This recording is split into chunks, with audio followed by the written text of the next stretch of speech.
That's the end of the game with the final score. Green Bay 35 and Kansas City 10. The Chiefs are the champions of pro football. Not to be. Buffalo 30. Kansas City 13. Lining up in the clock at 10 seconds and ticking. In the shotgun, Mahomes. Four-man front, receiver in motion, low snap. He runs and he throws. Caught, touchdown. It's caught. Hardman caught the ball. The Chiefs have won. And with that, the Chiefs clinched yet another Super Bowl. As a longtime and diehard fan of the game, it was honestly inconceivable that the Chiefs were able to secure a championship in 2024. Sure, their defense was a top unit and easily their best since Patrick Mahomes became the Chiefs starter, but this iteration of the Chiefs had some very glaring weaknesses that had me, along with many other fans and pundits, thinking this Chiefs team had a first-round playoff exit written all over them. So how did this Chiefs team go from losing at home to a team that did not even generate 100 yards of total offense, to hoisting yet another Lombardi? We're going to look into the road the Chiefs took to get to this point of 3 championships in 5 seasons, and more importantly, does this make the Chiefs the newest dynasty in NFL history? First, we need to define what a dynasty is in the NFL. A dynasty is generally considered when one franchise wins 3 Super Bowls in a short amount of time, or with the same core players. The Packers in the 60s, Steelers in the 70s, 49ers in the 80s, Cowboys in the 90s, and Patriots in the 2000s are the only dynasties in modern NFL history. I have heard many people refer to the Chiefs as a dynasty for a good while now, and their reign at the top has definitely been dynasty-like.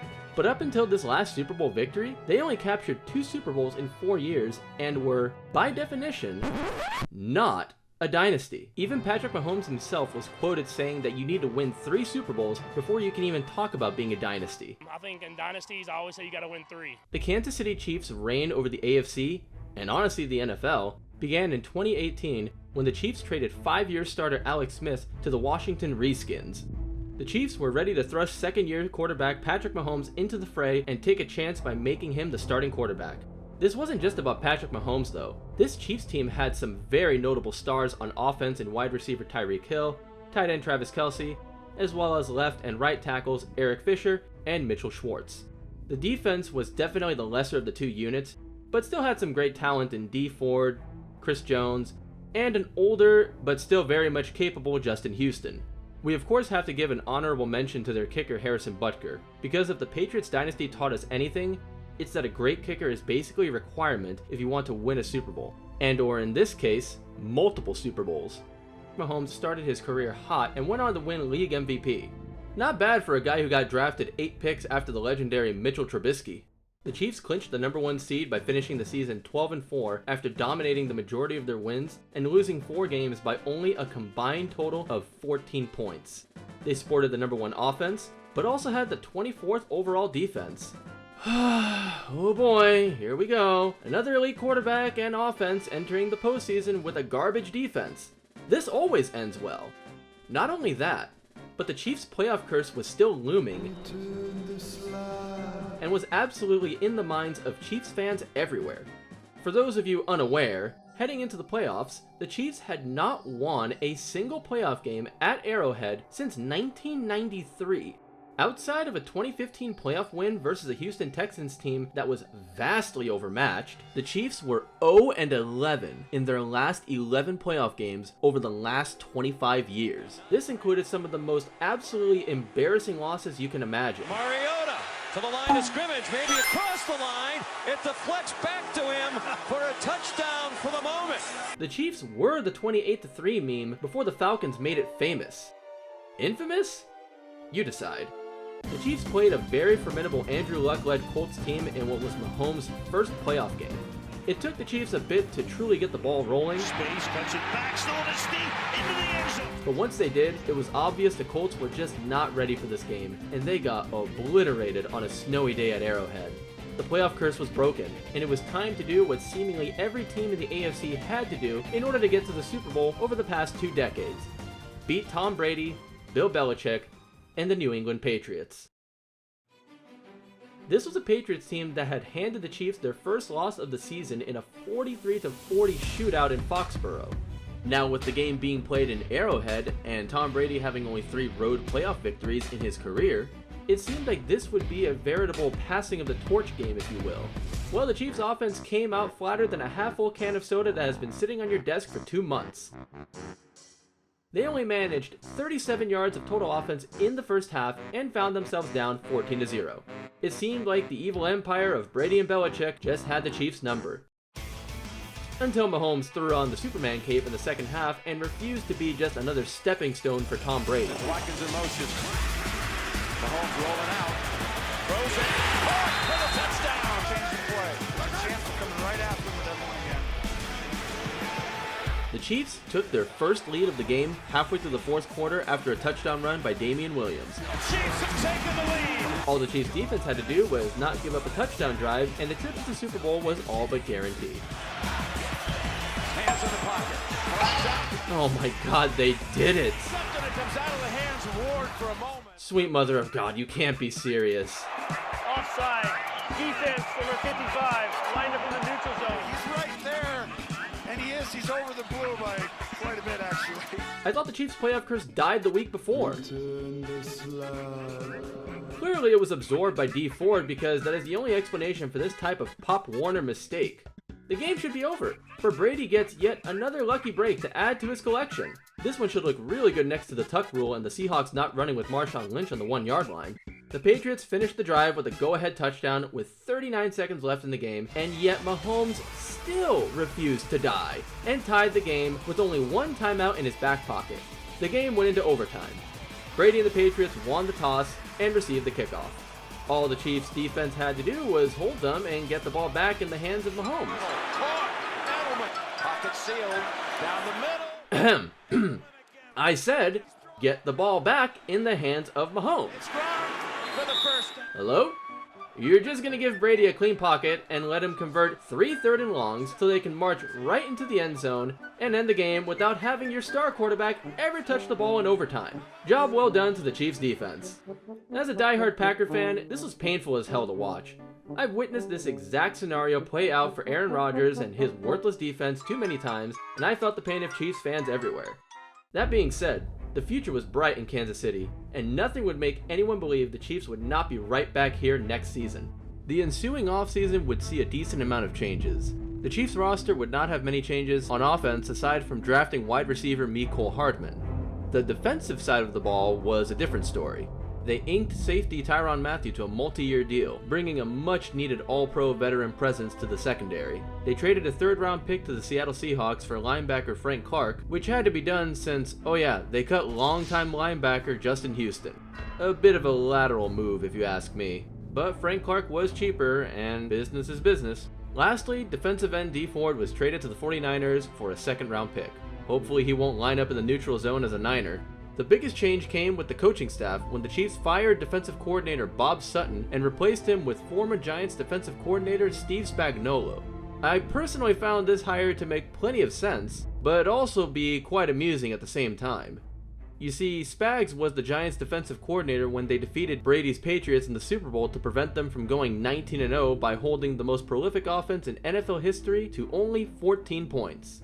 I can't help but feel like the Chiefs front office said, "We just need someone that can make Brady's life hell and we can get to the Super Bowl," even though that Super Bowl was more than a decade ago and the Giants had just come off of a season where they had the 27th ranked scoring defense.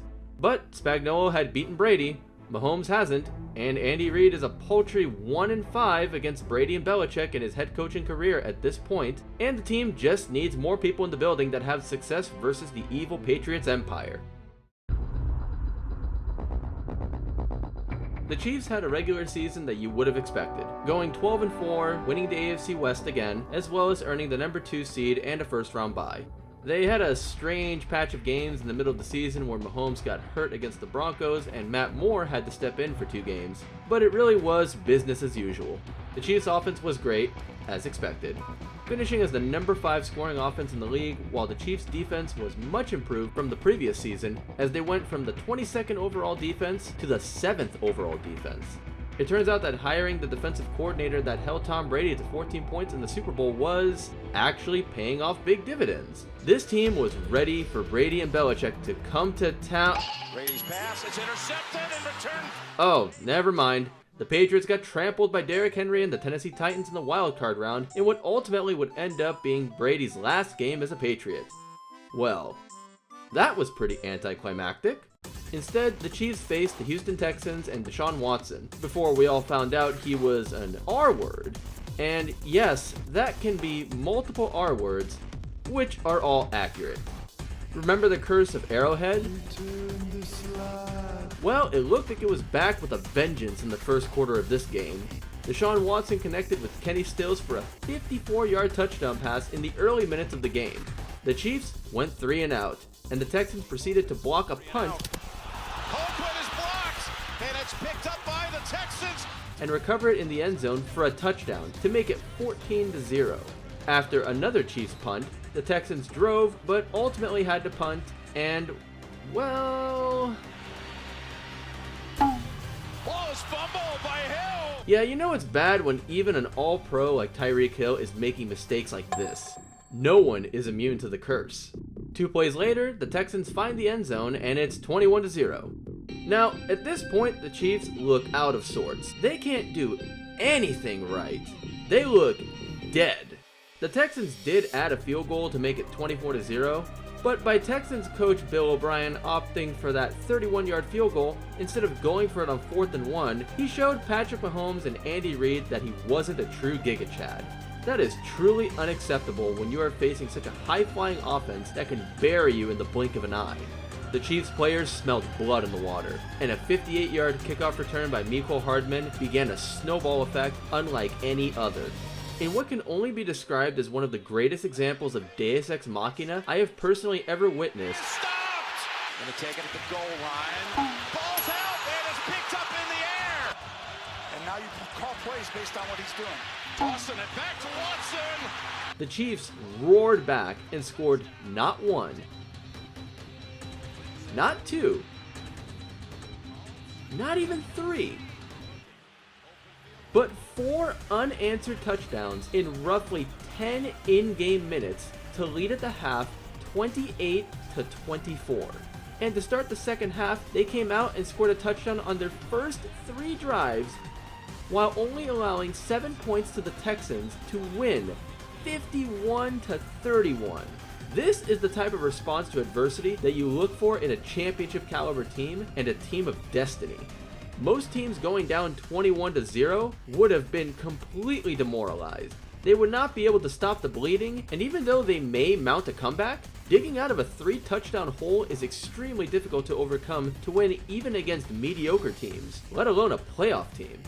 The Chiefs proved that if you wanted to eliminate them, you would have to play well and hard for a full 60 minutes. Well, the team the Chiefs would face in the AFC Championship game would be the aforementioned Tennessee Titans, spearheaded by All-Pro and future Hall of Fame running back Derrick Henry. This was a very physical 6 seed that ended Tom Brady's tenure as a Patriot and then demolished the top-seeded Ravens and league MVP Lamar Jackson in back-to-back weeks. Direct snap. Henry. Jump pass. Oh, trickery. Corey Davis. Touchdown, Tennessee. I was very high on this Titans team at the time. I was picking them to get to the Super Bowl since the start of the playoffs, and they were easily the biggest obstacle in the way of the Chiefs. Early on, the Titans looked the part as they jumped out to a 17-7 lead on the back of Derrick Henry, and it looked like the Chiefs were in trouble in the first half for the second consecutive week. And they go to Kelly. But the Chiefs turned on the Jets and scored 28 unanswered points before the Titans added a touchdown in garbage time for a final score of 35-24 to advance to the Super Bowl. We can talk about the Chiefs' offense, but we have come to expect prolific scoring from this unit. What should be mentioned is this much improved Chiefs defense. After scoring on their first 3 drives, the Titans managed only 33 yards of total offense until halfway through the 4th quarter when the game was basically over. All of those defensive signings and bringing in Steve Spagnuolo was starting to pay off in a huge way, as the previous year's defense would have likely just been trampled by King Henry en route to a likely career performance. They may not have had to face Tom Brady in the postseason like they were expecting, but they beat the team that beat him, so... victory by proxy?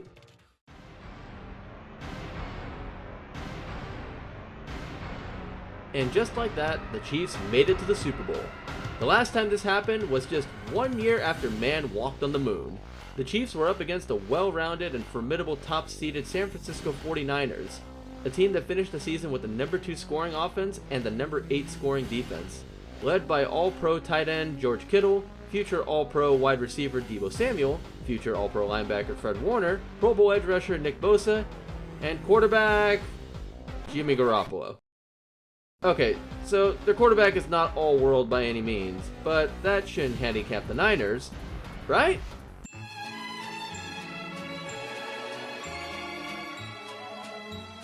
After going 3-and-out and allowing the Niners to score the first points of the game in the form of a Robbie Gould field goal, the Chiefs marched down the field and converted a 4th and 1 inside the Niners' 5-yard line before Mahomes punched it in to make the score 7-3.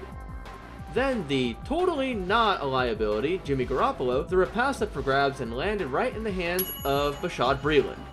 The Chiefs marched down the field, but stalled and had to settle for a Dustin Colquitt field goal and a 10-3 lead.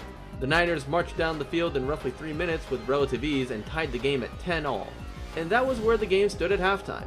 The Niners took the second half kickoff and the Chiefs defense was able to hold them to another Robbie Gould field goal for a 13-10 lead. The next Chiefs drive ended not too long after it started when Mahomes threw a very ill-advised pass right into the hands of Fred Warner. Now, I'm not a quarterback, but Tyreek Hill essentially had 4 Niners within 5 yards of him and had 0 shot at making this catch. It might have had a chance if Mahomes and Hill tried to reenact the Eli Manning to David Tyree helmet catch from Super Bowl LIV, but they didn't, and as a result, the Niners went down the field in less than 3 minutes and punched the ball into the end zone on a Raheem Mostert run for a touchdown to make it a 10-point game at 20-10. Things were beginning to look pretty bleak for our aspiring dynasty. The Chiefs' offense needed to whip up a scoring drive and fast. And you know what? Mahomes chased by Bosa, gets away, and dives. That's just what they did. Williams coming with a blitz, pass is caught by Kelsey, spins. This Chiefs team has too much pride. Steps up, throws. They exude greatness. Field, tackle missed. They were ready to march down the field and get right back into the game with a big time. Mahomes threw an interception. Okay, the pass was a bit behind Tyreek, but should have still been caught. Both parties were at fault here. It looked like the Chiefs had just been dealt the killing blow. The Niners had all the momentum and were firmly in position to close out the game. Mahomes and the high-flying Chiefs offense had to deploy the Tom Brady forbidden art to win the Super Bowl. Rely on your defense. This art had been utilized to perfection during multiple Patriots Super Bowls, and if Mahomes wants to usurp Brady as the GOAT, then damn it, he's likely got to use some of Tom Brady's signature moves. In this case, it worked like a charm, as the Niners were forced to punt the ball just 2 minutes later.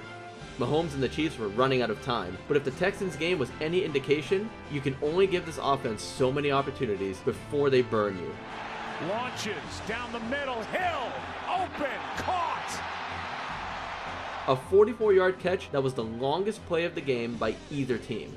2 plays later, Travis Kelce draws a defensive pass interference call on Tarvarius Moore and is promptly targeted for the touchdown. Now with the score at 17-20 and the Niners going 3-and-out on their ensuing possession, the pendulum of momentum seems to have quickly swung to the Chiefs, and they capitalized by scoring a touchdown on a Damian Williams reception in just a few short minutes to take the lead 24-20. The Niners now had their backs up against the wall. They had a promising start to their drive, but remember when I said that Jimmy G was not all world and it shouldn't be a problem? Guy stinks! Well, his inability to make clutch throws had become glaring this game, especially while Mahomes willed his team back into the game through sheer willpower alone. But he had one more chance to silence the naysayers. Well, the naysayers, just like the Chiefs, had the last laugh. I have not been able to taste this moment. And it's gone. What? It's gone. It's all gone. Who could have seen that one coming? The Chiefs sacked Jimmy G on the ensuing 4th and 10, sealing the deal on the Chiefs' first Super Bowl title in 50 years. Back in the days of Len Dawson, who was fortunately alive to witness his Chiefs not just win a Super Bowl, but truly usher in an era of greatness. Longtime head coach Andy Reid got his first career Super Bowl win in his illustrious Hall of Fame career, and of course, Patrick Mahomes got his first, of likely many, Super Bowl rings. Heading into the 2020 offseason, there was one thing that everyone knew was a guarantee. He is expected at some point during the offseason to get a new deal done, a deal in excess of $200 million. Is there any chance at all, just by the way this thing falls out, that he is not ultimately the league's highest paid quarterback? No. Here comes the money. Here we go. Money talk. Here comes the money. Patrick Mahomes was about to get the most lucrative deal in NFL history and become the league's highest paid player. To absolutely no one's surprise, Mahomes signed a 10-year, $503 million extension. It wasn't just the largest contract in NFL history, it was the largest contract in American sports history. 10-year deals are fairly common in the MLB and NHL, but not so much in the NFL.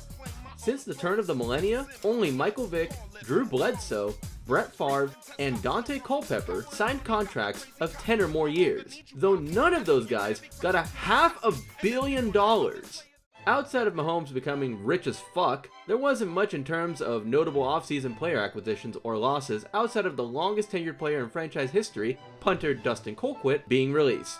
I think they'll survive. You may look and say, oh, but LaShawn McCoy was lost in free agency. Yeah, an aging shady McCoy who would end up signing with the Buccaneers and giving them a whopping 132 yards from scrimmage in 10 games before retiring. This is the reason why I said notable players. The Chiefs did draft Clyde Edwards-Helaire out of LSU, and he would go on to have a pretty solid rookie year. But that's it. Honestly, the nucleus of this team is still firmly intact at this point, and there is no way this team isn't a major contender in the upcoming 2020-2021 season. Nothing could potentially hang a dark cloud over this season in any way, right? It's clear this will be an NFL season unlike any other. Most NFL stadiums will be closed to fans for the start of the season. Fans haven't been allowed at the stadium in Foxborough up to this point. And the Bucs today holding their first 2 home games without fans in the stands. They made that announcement. Oh right, that little thing. How could I forget? This would make it so that fans were not allowed in the stands during NFL games this season. This could potentially suck for the Chiefs because they have one of the best home field advantages in Arrowhead Stadium, and a big reason is that it is the loudest stadium in the league, thanks in large part to the fans. So how would the Chiefs fare during a season of fanless games? Would they dominate? Or would they have a Super Bowl hangover? Well, I'll tell you the type of season that they had.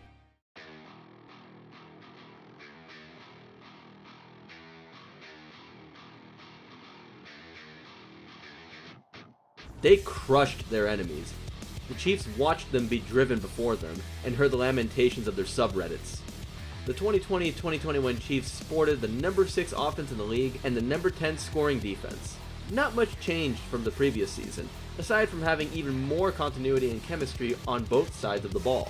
This Chiefs team steamrolled their way through the regular season with a 14-2 record, easily good enough for the number 1 seed in the AFC.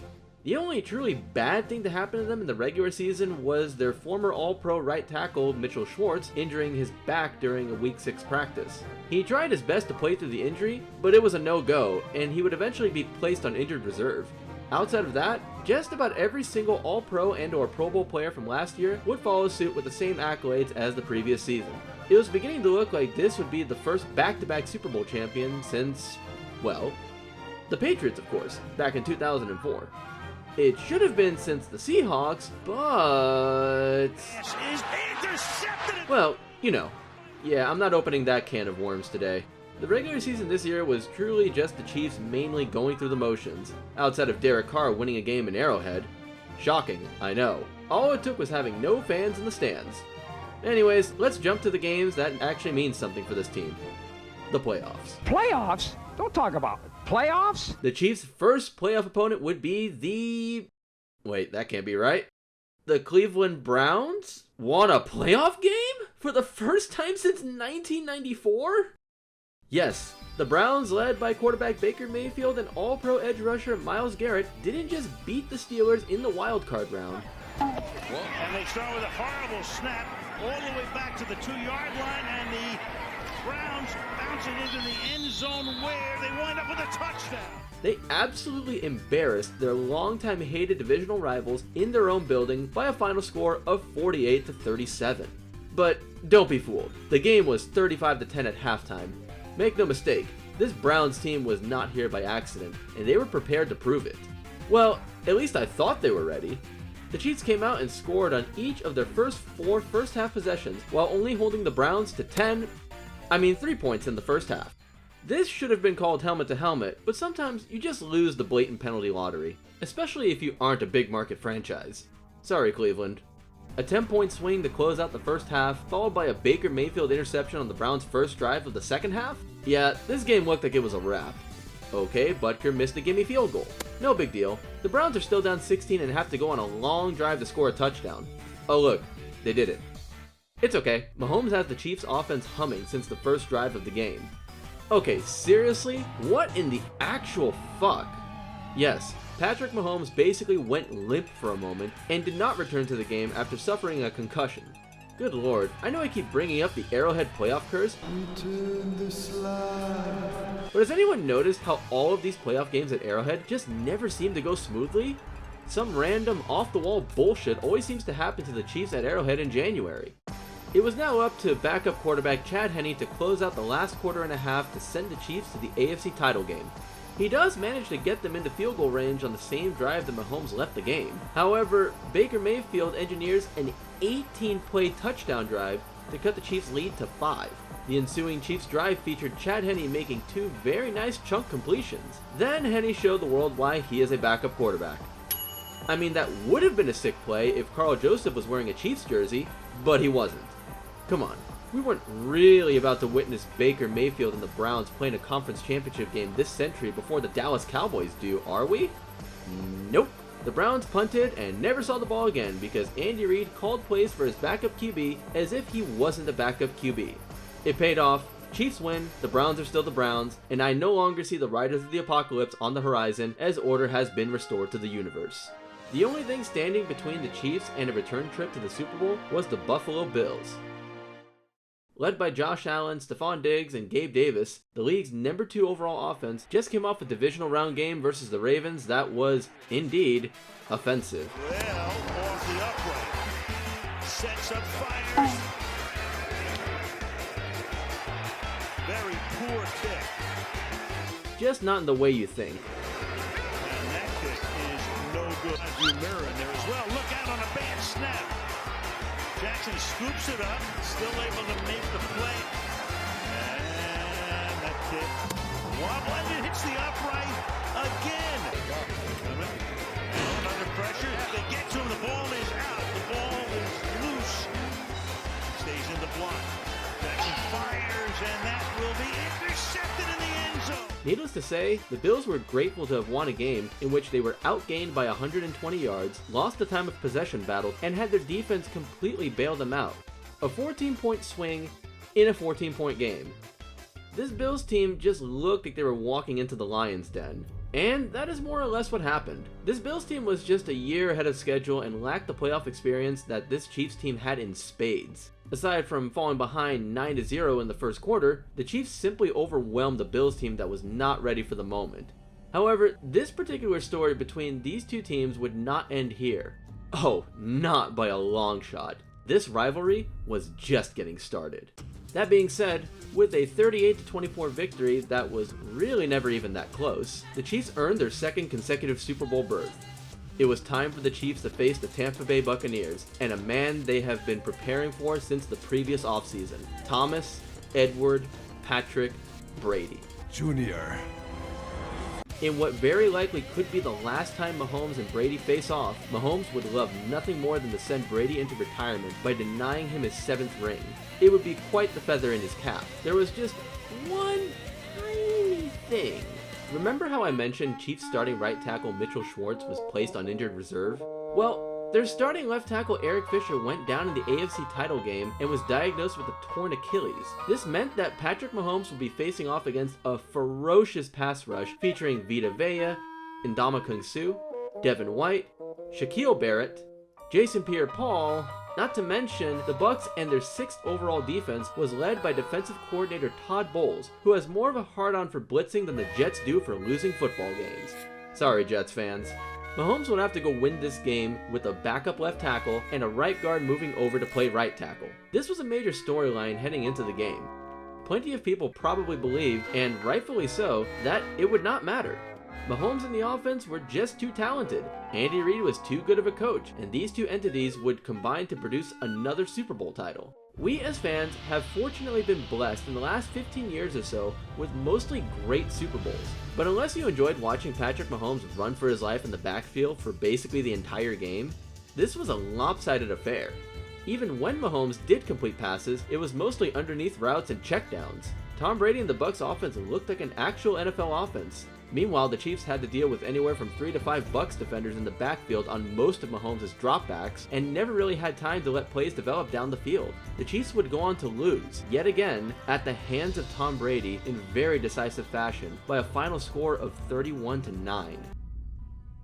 You can't keep getting away with it! The circumstances surrounding this loss were extremely unfortunate. Most teams can't overcome losing one starting tackle going into the Super Bowl, let alone both. On this day, Patrick Mahomes received a grim reminder. He lives in fear of Tom Brady in the postseason. Mahomes truly can do it all. But sometimes, even that just isn't good enough. The focus of the 2021 offseason for the Chiefs was on their aging and injured offensive line. Center Daniel Kilgore opted to retire, and while Eric Fisher and Mitchell Schwartz both provided many years of high-level tackle play, it was time to move on, and that is exactly what the Chiefs did. Eric Fisher would go on to sign with the Indianapolis Colts and play one final season before calling it a career, and Mitchell Schwartz would, sadly, never play another down in the NFL. The front office knew they needed to keep their already all-time great quarterback upright, and seeing Mahomes get pummeled in the Super Bowl had to have ignited a greater sense of urgency to protect him. Which is why the Chiefs went out and traded for Ravens Pro Bowl left tackle Orlando Brown Jr. to guard Mahomes' blind side. It came at the cost of a good amount of draft capital for a third-year player, but Brown was viewed as a stud left tackle that was only going to get better. Former Patriots left guard Joe Thuney was signed in free agency into a monster 5-year, $80 million contract. Former Bears right guard Kyle Long would come out of retirement to sign with the Chiefs, and in the draft, with not many picks to work with, managed to pick up center Creed Humphrey in the 2nd round and right guard Trey Smith in the 6th. The Chiefs would be opening the 2021-2022 regular season with a completely new offensive line that would feature 2 rookies. Make that 3 rookies! Well, we're off to a great start. The way this offensive line played would truly determine how the season played out. This was about as bold of a move by a front office from a Super Bowl team that I can recall. Sure, there were some proven players in Brown and Thuney, but plenty of uncertainty remained in regards to the rookies that would be day 1 starters. The Chiefs started off the 2021 regular season by setting the league ablaze, and Patrick Mahomes was making everyone his bit. Oh, wait. Sorry, this is the rough draft script the NFL had for the season. Alright, now we have the finished copy, and wait a minute, that can't be right. The Chiefs were garbage? Oh no! We suck again! Yep, you heard that right. The Chiefs opened the season looking completely out of sync. It wasn't even because of the offensive line taking time to gel. On the contrary, the line was doing a great job of protecting Mahomes. The problem was the defense not being able to stop a nosebleed. In their first 5 games, the Chiefs' defense gave up an average of 437 yards per game. The offensive numbers looked good, but their issue was turnovers. 11 in the first 5 games to be exact. That is not winning football no matter how talented you are as a collective unit. Still, even after a Week 5 ass whooping by the vengeful Buffalo Bills, the Chiefs were 2-3 in a young season. They beat the Washington... whatever the hell you want to call them now. And that brings us to the Chiefs' Week 6 matchup with the Titans. Remember how I said at least the offense was playing well? Well, that was certainly not true in this game. The Chiefs could not consistently move the ball on the Titans' defense. Mahomes was sacked 4 times, threw an interception, lost a fumble, did not throw a TD pass, and only threw for 206 passing yards and a pedestrian passer rating of 62.3. The Titans went on to blow out the Chiefs 27-3, dropping them to 3-4 in the year in easily one of the worst performances by not just Mahomes, but this entire Chiefs team during this era. The culmination of their previous games this season was already bad enough as it was, but this loss was so atrocious, we had analysts and pundits asking, are the Chiefs done? The Kansas City Chiefs are done. Let me say it right now. Whoa! Is it on the board the Chiefs missed the playoffs this season? I really think the Kansas City Chiefs are going to finish last. I think they're going to finish last in the West. I won't lie. I watched just about all of this game and was so shocked that even I was entertaining the idea that the Chiefs may just be bad this season, and it happens. Tom Brady and the Patriots were once a 9-7 team that missed the postseason. Aaron Rodgers and the Packers missed the postseason 2 times when he started all 16 games. Drew Brees and the Saints missed the postseason plenty of times. It's happened to all the great quarterbacks and teams around them. And maybe it was just going to be one of those years for Mahomes and this Chiefs team. It's okay, Pat. Everyone shit at least once in their career. The next 2 weeks were not exactly a vote of confidence.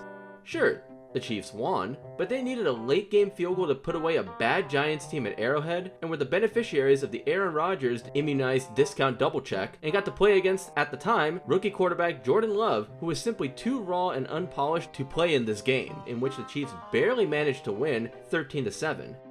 They were now 5-4, but a lot of people, myself included, were still not sold on the Chiefs being back by any means. Even a blowout win over the Raiders, oh wait, they always do that, was not enough to make believers out of many people, as they would come back to play the Dallas Cowboys in Arrowhead and win a low-scoring defensive struggle in which, sure, the Chiefs' defense only gave up 9 points, but the Chiefs' offense still wasn't back to form. Mahomes is putting up game manager numbers recently, outside of the aforementioned Raiders blowout. We have come to expect more from the consensus best and highest paid quarterback in the league. The Week 12 bye couldn't have come soon enough, as this team needed to take a long, hard look in the mirror and remember who they were. Even though they sat at 7-4 with a 1-game lead in the division, it sure didn't feel like the team that we have become accustomed to seeing. What would this team come out looking like after the bye? The Chiefs' offense struggled against the number 3 overall defense in the Denver Broncos, but that's not too surprising, and they did win. In fact, they won their first 4 games coming out of the bye, and then came the showdown versus Joe Burrow and the Cincinnati Bengals in Week 17. A potential AFC Championship game preview with the number 1 seed on the line for the Chiefs. This game absolutely did not disappoint. The Chiefs had a 14-point lead throughout most points of this game, but ultimately, it was Joe Burrow and Jamar Chase who took over the game. With a walk-off field goal, the Chiefs' 4-game win streak was iced, and their chances of snagging the 1 seed from the Titans were as well. The Chiefs would need to win their last game against the Broncos, and the Titans would have to lose their last game to the lowly Houston Texans. The Chiefs took care of the Broncos, while the Titans would attempt to do their best Atlanta Falcons impression by almost blowing a 21-0 lead to a bad Texans team with nothing to play for. Ladies and gentlemen, the number 1 seed in the AFC. I'm absolutely terrified. These playoffs marked the first time that Patrick Mahomes had to play in the wildcard weekend with all of the other peasant teams. Imagine being a regular at the Salty Spittoon, but now you have to go eat at Weenie Hut Jr. That's essentially what happened here, as the Chiefs' first-round opponent was the Pittsburgh Steelers and the corpse of Big Ben Roethlisberger, lovingly referred to as Captain Fatfuck, leader of men. The Steelers jumped out to a 7-0 lead after a muffed handoff was returned by TJ Watt for a touchdown. And that's it for the Steelers' highlights, as the Chiefs would eventually find their rhythm, bury the Steelers with 35 unanswered points, and go on to win 42-21, sending Ben Roethlisberger into retirement in the process. A pretty uneventful wildcard matchup for this Chiefs team, but let's be honest, the Chiefs weren't losing to the fucking Steelers. It was business as usual for the boys in red. However, their next matchup would be anything but routine work.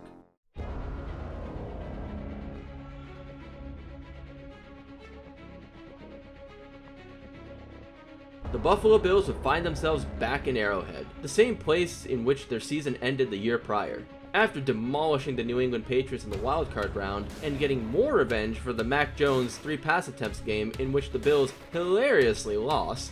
As mentioned earlier, the Bills won the regular season matchup, and many thought this would be the season for the Bills to get over the hump and win the Super Bowl, as they now had more playoff experience under their belts. This would easily be the best team the Chiefs had faced since the last time they faced the Bills. If there was ever a time the Chiefs were vulnerable to being eliminated without significant injuries as the cause, this would be the most likely opportunity for it to occur. What type of game did we get? An absolute fucking classic. A battle for the ages. These two heavyweights were trading haymakers. Neither team ever held more than a 1-possession lead, no turnovers for either team. Patrick Mahomes and Josh Allen were putting on a showcase of elite quarterback play. This was going to be another one of those games in which the team that touches the ball last will likely win the game. The Bills for a moment thought they would be that team. Down 5 with just under 3 minutes on the clock and needing a touchdown, Josh Allen would convert a 4th and 4 with his legs in Chiefs territory. 4 plays later, and it's 4th and 13 at the 2-minute warning. And you know there is no way the Bills are even thinking about giving Mahomes a chance to ice the game away. They're going for it. This is the type of decision making and execution under pressure that you need to beat a great team like the Chiefs. The Bills go for 2 afterwards, and they get that too. See what I did there? This is all fine and dandy, but Mahomes has a chance to respond, and I'm not sure what's faster, Tyreek or the time it took the Chiefs to get back into the end zone and take the lead. 75 yards in 52 seconds to go back up by 4. This is wild. The Bills' last drive took 7 minutes. No way they're going to be Superman here, right? In 17 seconds. Down the middle to the end zone, and there it is! Holy fucking shit. Gabe Davis picked a great day to have the best game of his career. What a stat line. 8 catches for 201 yards and 4 touchdown catches. None bigger than this one. Not only did the Bills get the go-ahead touchdown, but they did it even faster than the Chiefs. 49 seconds to find pay dirt and the lead. The Arrowhead faithful and the Chiefs sideline went dead silent. Heavy emphasis on the word dead. Mahomes is great, but 13 seconds and 40 yards to even have a real attempt at a game-time field goal would require miraculous play. It's okay, Pat. No one's going to think any less of you if you lose this one.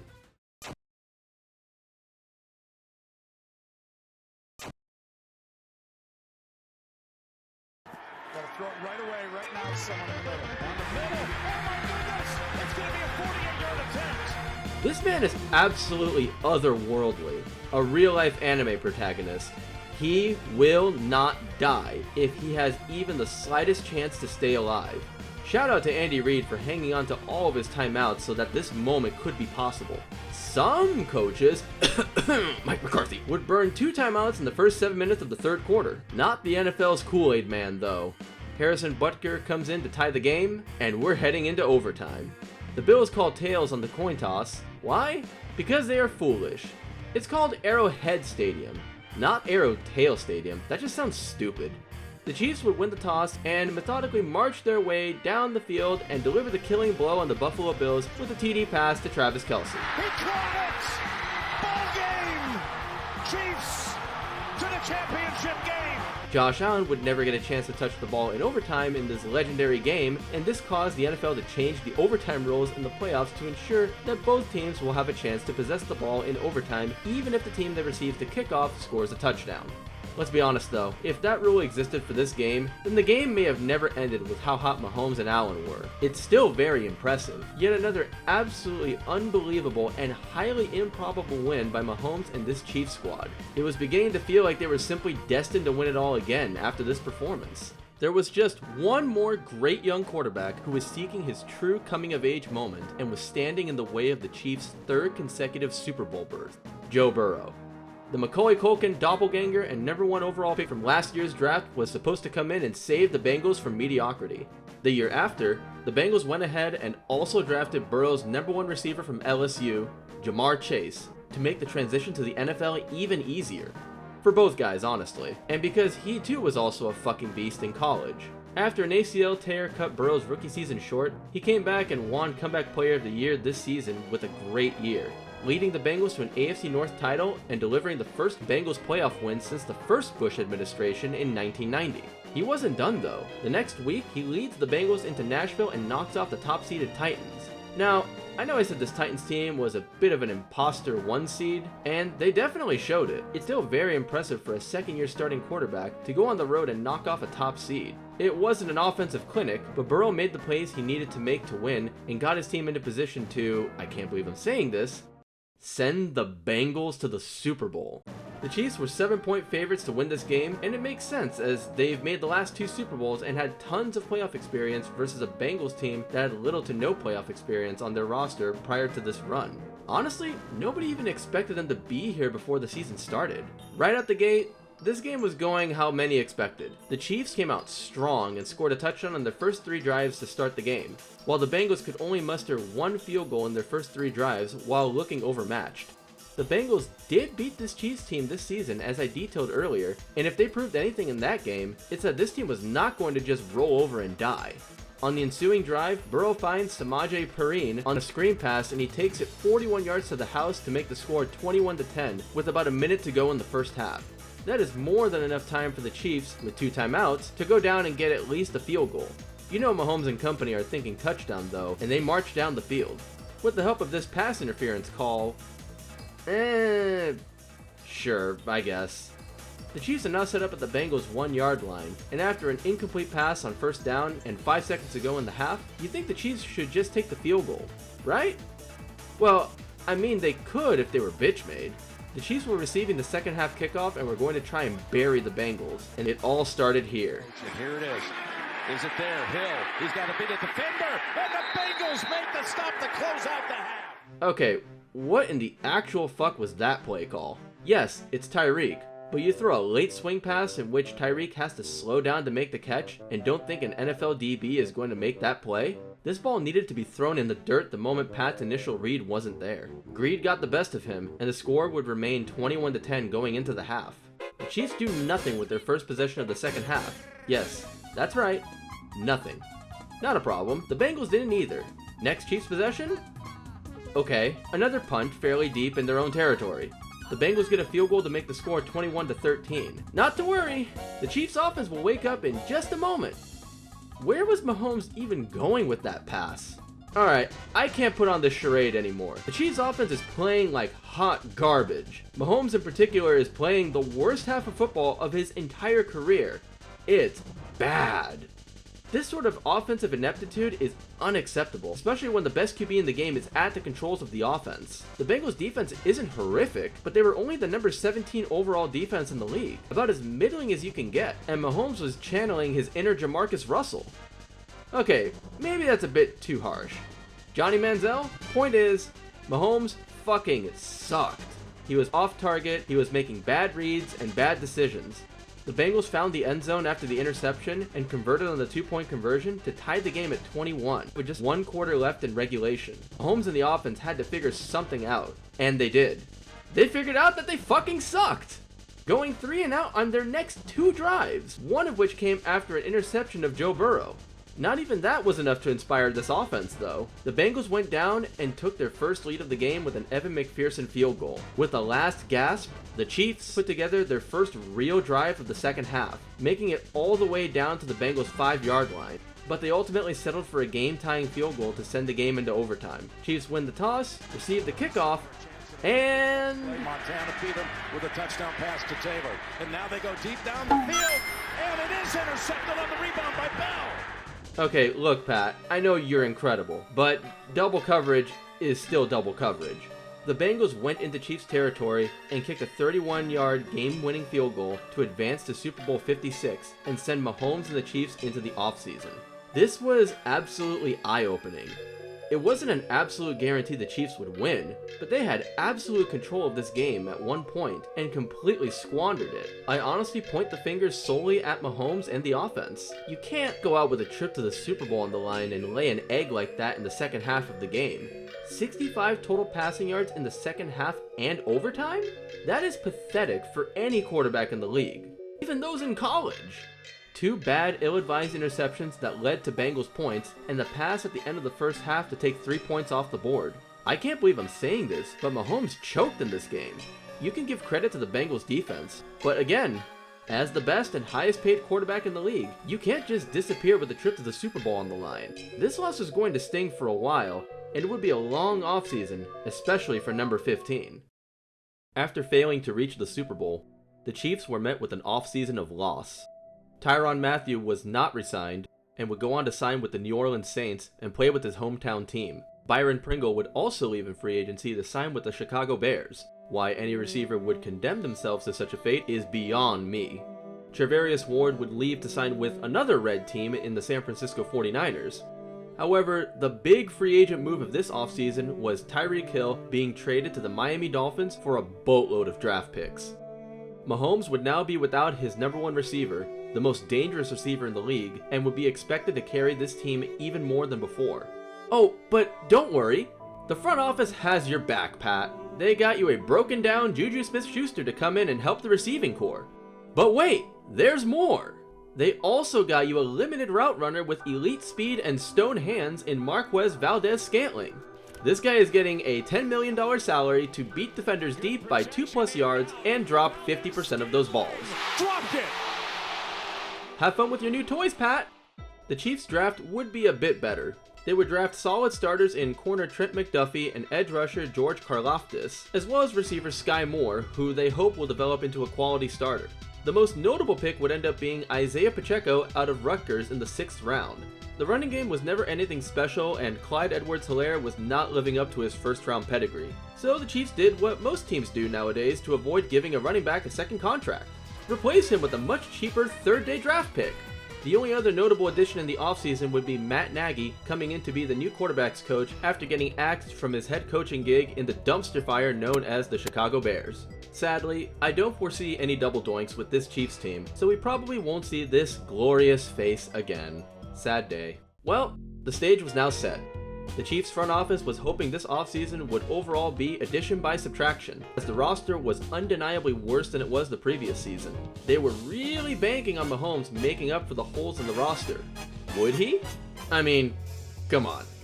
At this point, it should be a foregone conclusion that Mahomes is going to lift up a roster and make it as good or better than it previously was. No Tyreek? No problem. The Chiefs offense went from the 4th best scoring offense in the league to the number 1 scoring offense. For me calling Juju broken down, he honestly had a pretty solid year, grabbing 78 catches for 933 receiving yards. The defense did take a step back, going from the 8th scoring defense to the 16th scoring defense, but it wasn't like the defense became a total liability like in stretches over the previous years. Isaiah Pacheco would go on to have a fantastic rookie season and would become the team's consensus number 1 running back. The man that runs like he is angry at the ground gave the offense some great balance. The team would go on to trade for an apparent first-round draft bust in Giants receiver Kadarius Toney on October 27th. He didn't cost a lot, and that is why they made the move.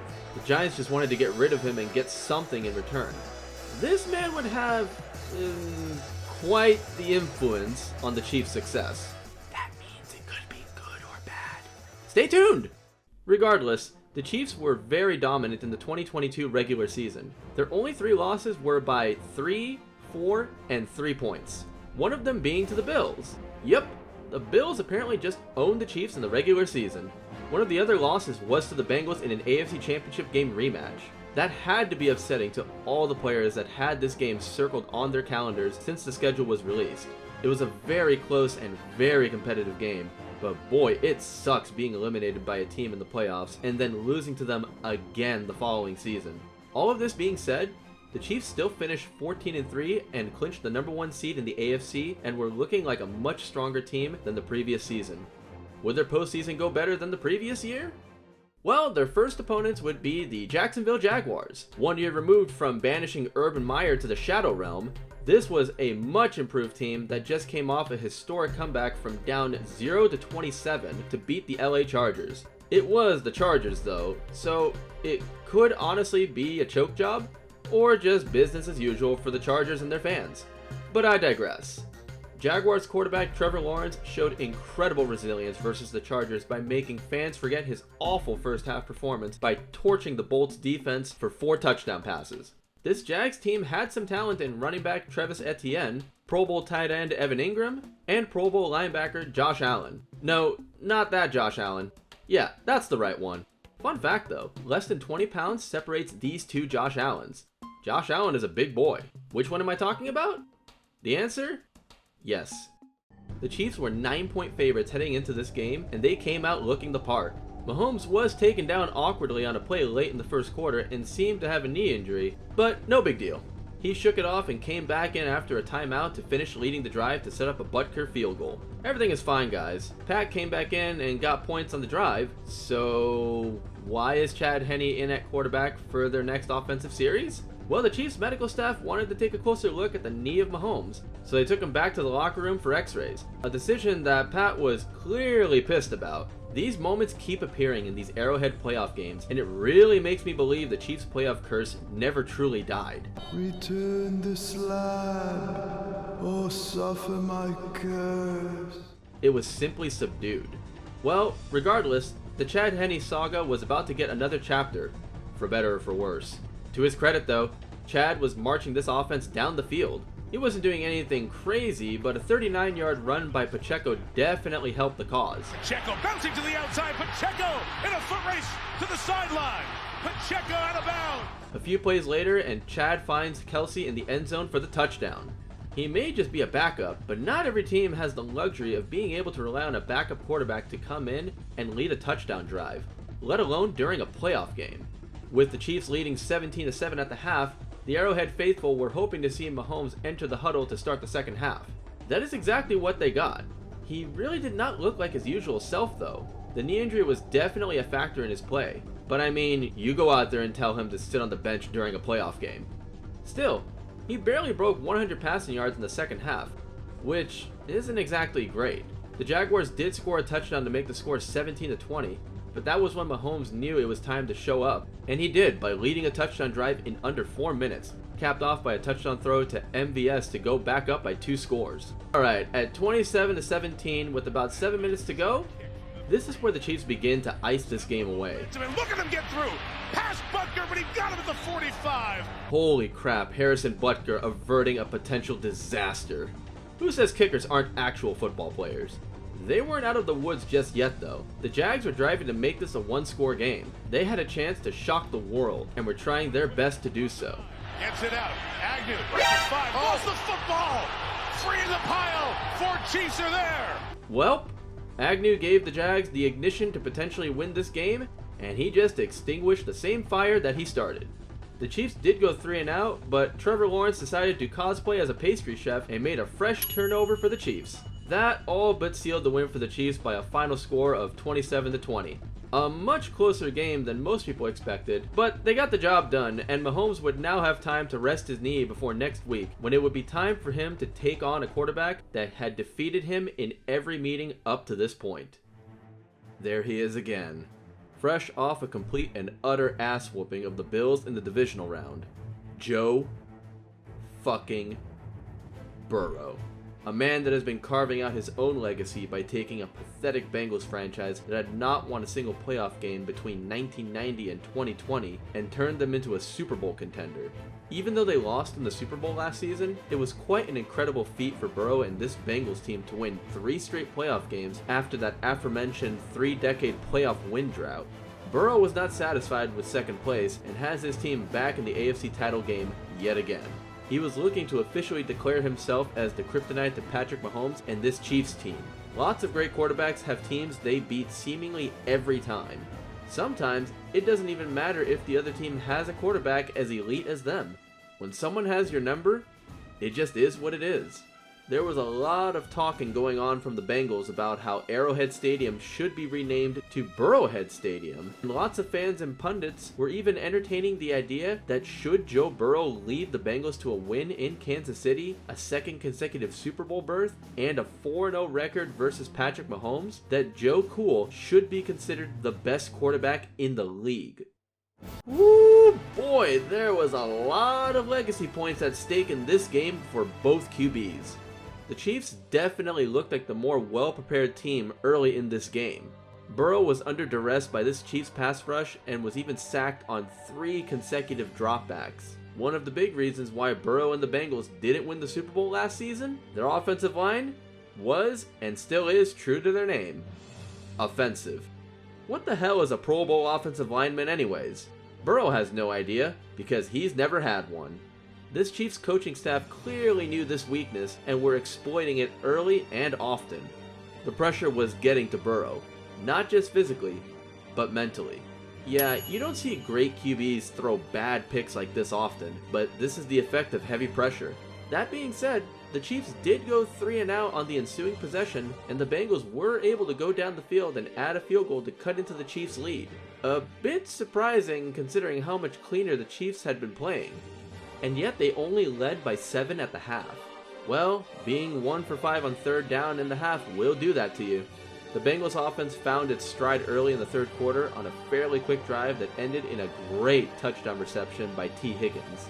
Mahomes in part did his thing and responded by leading a touchdown scoring drive of his own by throwing a TD pass to MVS that was caught? Okay, come on. We know that's not a thing, and he actually dropped a wide open TD pass. Haha, good one! Funny meme! No, that's actually what happened. Where the hell are the trademark MVS Butterfingers? I guess stranger things have happened. The Chiefs began their next march to the end zone. Drive looked promising until... Oh boy, look at this, Hubbard falls on it. Ah, it all makes sense now! The curse of Arrowhead takes on a new form by allowing a flawed player to look good, and in turn it makes an elite player have a moment where they look like a clown. You guys may think I'm kidding, but some degree of bullshit has been happening at almost every single one of these playoff games at Arrowhead. Return the slab. Just when it looked like the Chiefs' defense forced a 3-and-out, the Bengals lined up to go for it on 4th down. Surely they won't snap this ball on 4th and 6, right? This is aggressive. This is aggressive. This is what you called it. Here's the pass down. What a fucking catch! Double covered, and yet Chase still goes up and makes a play to come down with the ball. 2 plays later, and Perrine pounds it in to tie the game at 20. It's early in the 4th quarter, and the tension in Arrowhead was insanely thick. A stalemate until the final minute ensued. Plays were made, but no ground was truly gained. Even this interception of Burrow was a glorified arm punt that eventually led to another Chiefs punt. The Bengals, with less than a minute, failed to convert a 3rd and 8 after Burrow is sacked by Chris Jones. The ensuing punt...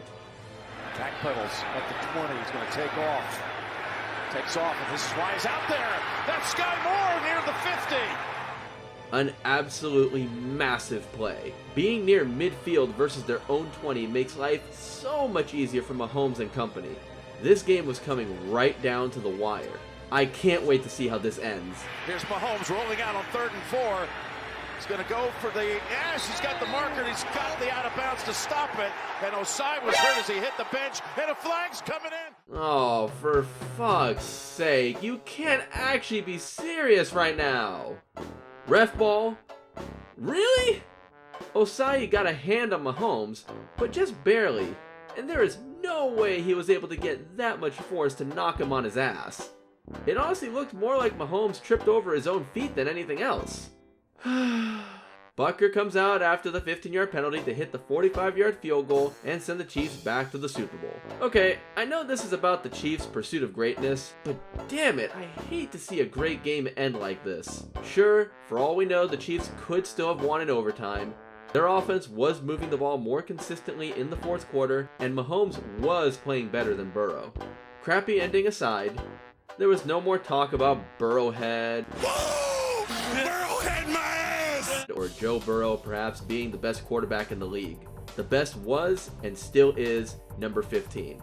And it was time to try and add another Lombardi to that resume to further emphasize this fact.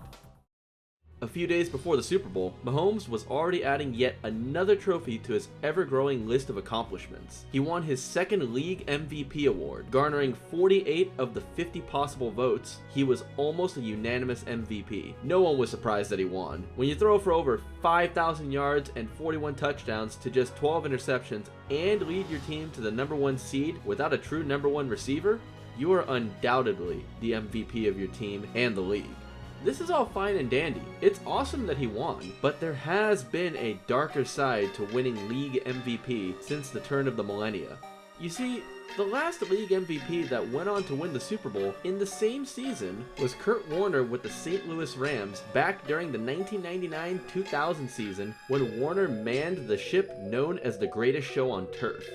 Since then, every single MVP has failed to win a Super Bowl ring in that same season. A veritable curse, if you will. Cursed? And by now, you know how much I love talking about those. Of the last 24 MVPs, up to this point, only 9 of them have even made it to the Super Bowl that season. And this list of MVPs includes numerous surefire first ballot Hall of Famers. Not even Tom Brady was able to beat this MVP whammy.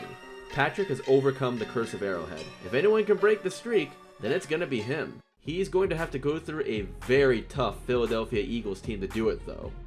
The offense, featuring Pro Bowlers in quarterback Jalen Hurts, running back Miles Sanders, wide receiver A.J. Brown, and an excellent offensive line consisting of All-Pro right tackle Lane Johnson, and All-Pro and future first ballot Hall of Famer Jason Kelce. Who would be facing his brother Travis in this game? Well, this game should make for an interesting Thanksgiving Day conversation piece in the Kelce household. Probably not though, both guys already have one ring. And of course, let's not forget their defense, with guys like Darius Slay, Fletcher Cox, and Hassan. Please, I don't actually want to be a New York Jet Reddick. This was looking like it would be quite the clash between the top two offenses in the league. Lots of fireworks were expected like it was the 4th of July in February. Both teams scored on their opening drives.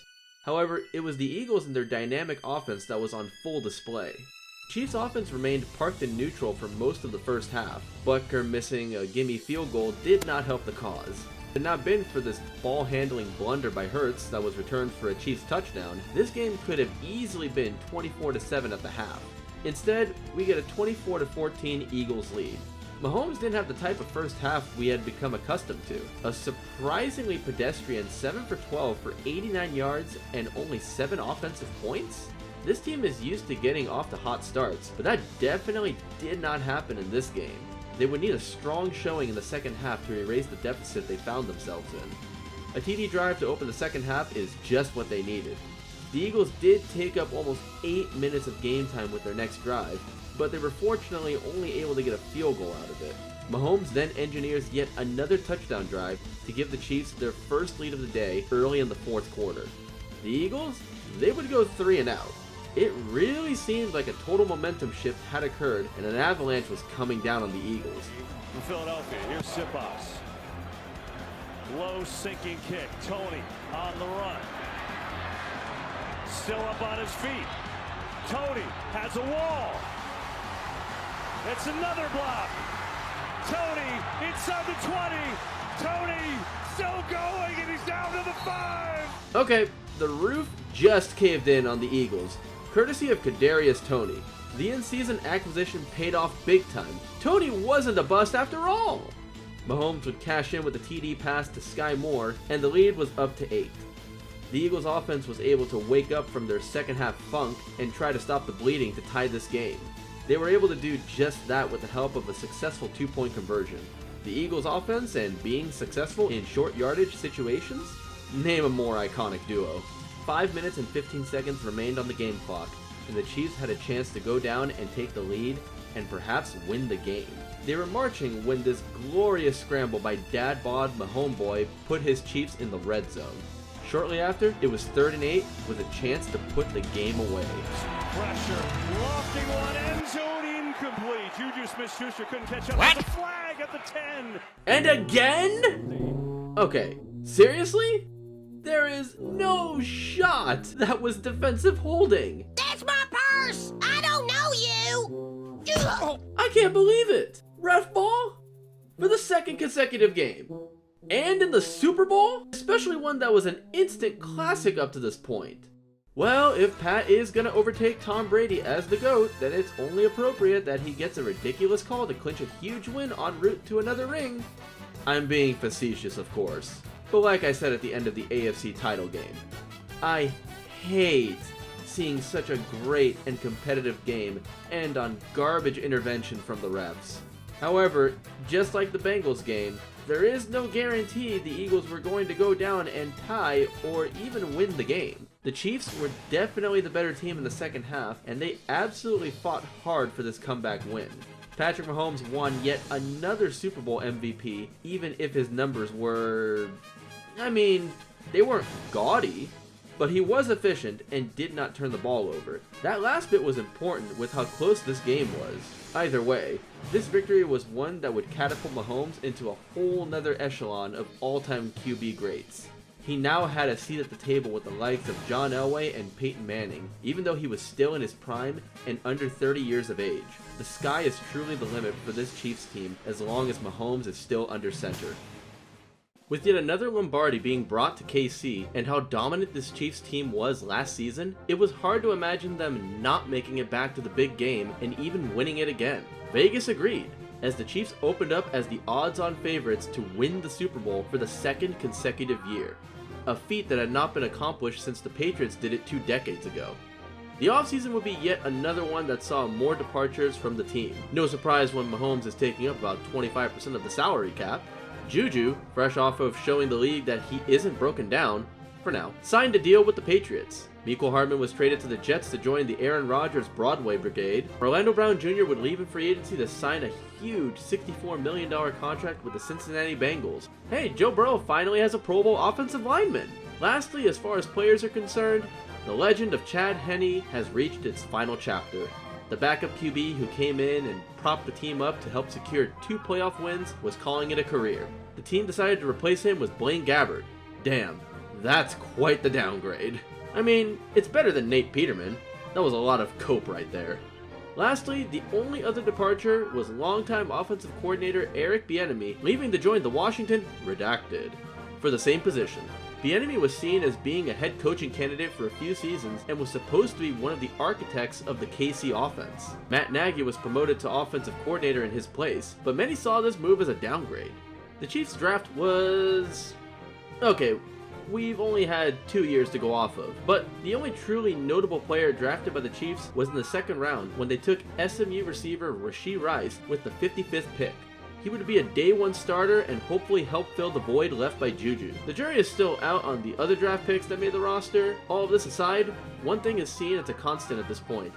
As long as Mahomes, Kelsey, and Reid were there, they could achieve anything. Now, I want to preface this next part by saying that I normally don't believe the team that just won the Super Bowl will even make it to the following Super Bowl. There are a myriad of factors that can drastically alter the trajectory of your season. Injuries, how well your draft picks and free agent signings play and gel with their new team, new head coaches and promotions, pure luck, just to name a few. However, this was the first season in a while where I truly felt that, in this case, the Chiefs could at least very easily make it back to the Super Bowl. Look at the rest of the AFC. There was no one in their own division that was realistically going to dethrone them. The Bills were believed to be on the decline. The Jets and Aaron Rodgers, well, they would just be the usual Jets this season, and most of the other contenders had playoff woes of their own they had yet to overcome or were purely unproven. The only team going into the season who could realistically roadblock the Chiefs was the Bengals, and it is totally possible they wouldn't run into each other in the postseason. Oh, well, that takes care of that problem. It really did seem like it was the Chiefs' conference to lose. Good protection, aired out. Valdez-Scantling dropped it. Mahomes, plenty of time, looking in the middle. It's dropped again by Tony. Mahomes throws the cross. It is intercepted on the deflection. Brian Branch, the rookie, ties the game. Well, that was a really bad vision. Hold up. That all actually happened? Ladies and gentlemen, buckle your seatbelts, because this season in Kansas City was a bumpy ride. We begin with the season opener versus the Detroit Lions, who many expected to be contenders. Yup, the Lions being contenders. That's how you know this timeline is already fucked. In all seriousness though, the Chiefs would be without Travis Kelce this game due to injury, and Chris Jones was holding out for a new contract that he eventually got. This was already not going to be a layup by any means, but now with 2 of their best players not in the game, it was looking dicier. However, it is opening day in KC, another Super Bowl banner was going up, and Mahomes is on the field with a pulse and body temperature somewhere around 97. They should still be able to get the W. That is, unless... Unless Kadarius Toney decides to have the worst game of his life. Now, Toney alone was not the only thing dragging the Chiefs down. Other Chiefs receivers were dropping some pretty easy passes. Toney's stat line alone cannot be ignored though, but when you actually watched his play, it was so much worse. That one would have put the Chiefs in field goal range with 2 minutes to go in the game. Even after all the mishaps, the chance to win was right there, and like most of Toney's targets this night, it was dropped. A night in which the Chiefs' offense only allowed 14 points. The result is an L. Toney's performance was so bad that many people had their pitchforks and torches out demanding he be cut. However, he did have that punt return in the Super Bowl that played a big role in their win, and Mahomes, being the supportive teddy bear that he is, would defend Toney because he knows he is going to need his help the rest of the year. Oh, don't worry, Patty. He's gonna help you all right. Now I know you're probably expecting me to say this Chiefs team got off to a slow start, but they actually won their next 6 games. So what was the problem? Well, they were simply not scoring enough points in comparison to what we had become used to seeing from this team. Outside of the Week 3 bloodletting of the Chicago Bears, the Chiefs did not break 31 points once, failed to break 20 points twice, and the receiving corps was still having a case of the drops. The defense, believe it or not, had seemingly become the strength of this team, but how long could they sustain this new formula of winning? The offense had always driven this team, and now they were the weaker unit. Even though the Chiefs were 6-1, this team looked a bit suspect on the offensive side of the ball, and the next 2 months of the season would show us whether this was an anomaly or the new norm. Well, outside of the game against the Packers in Lambeau, the defense was still very much pulling their own weight. They would finish the season as the number 2 overall defense. They were legit. The offense, on the other hand, was out of sorts. The lack of a reliable receiver outside of Rice and Kelsey, along with the drops for the receiving corps, were serious problems. Kelsey is still great, but he is getting older and isn't able to stretch the defense like he used to, and this was also making the offense more predictable. As a result, the losses started to pile up, and the frustration was starting to mount. So much so that even Mahomes was lashing out. The guy that is always cool, calm, and collected was beginning to unravel like we've never seen before. Oh, and remember Kadarius Toney? Yeah, this guy was becoming more than just a liability. He was becoming a plague to this team's success. Toney lining up offsides versus the Bills literally took a win and turned it into a loss. No one has ever broken Mahomes like this, let alone one of his own teammates.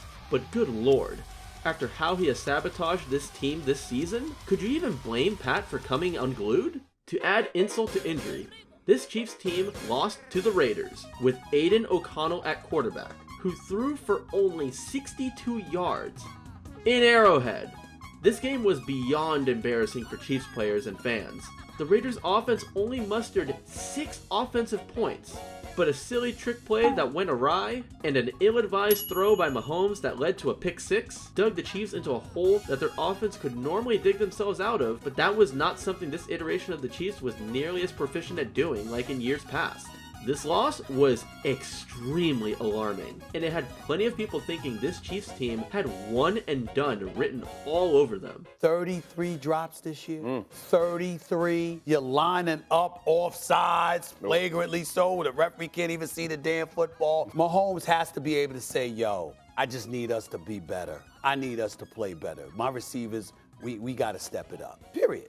Their defense was legitimately great, but their offense alone made them seem like imposters. Woohoo! They won their shitty division and made the postseason. They won 1 game versus a 2023 playoff team in the Miami Dolphins. They were basically the shiniest piece of garbage in the can.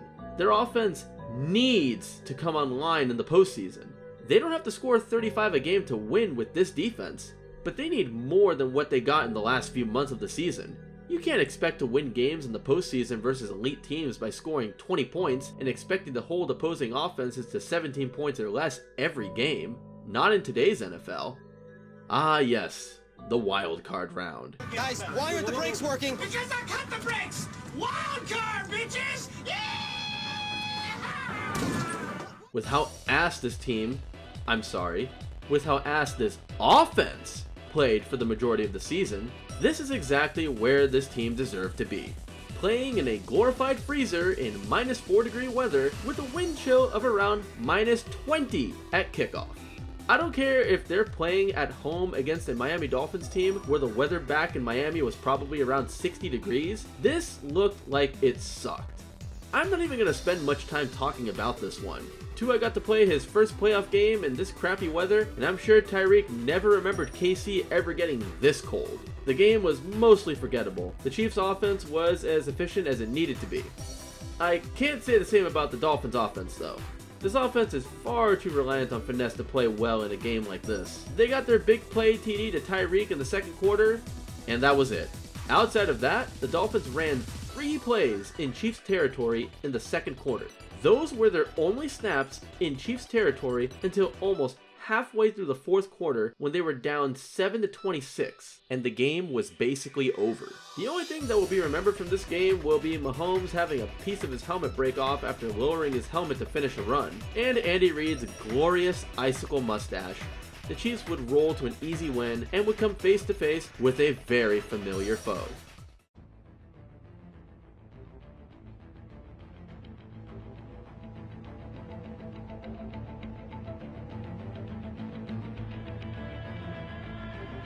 The Buffalo Bills had a rough season of their own. At one point, this team was 6-6, and many people, like myself, thought this team was cooked.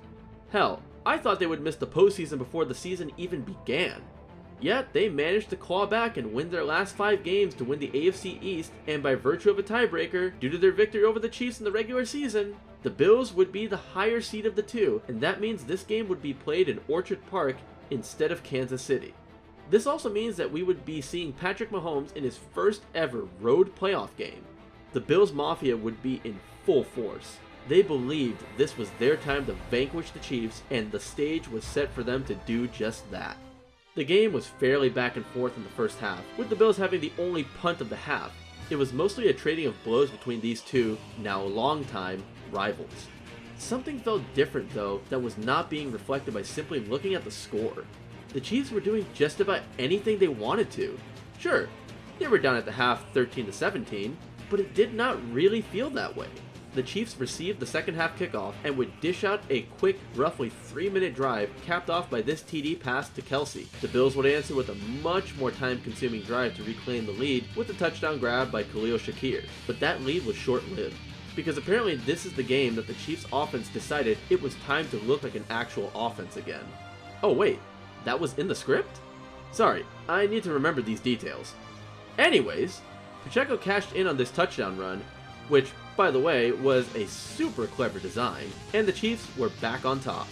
This was where the game got very interesting.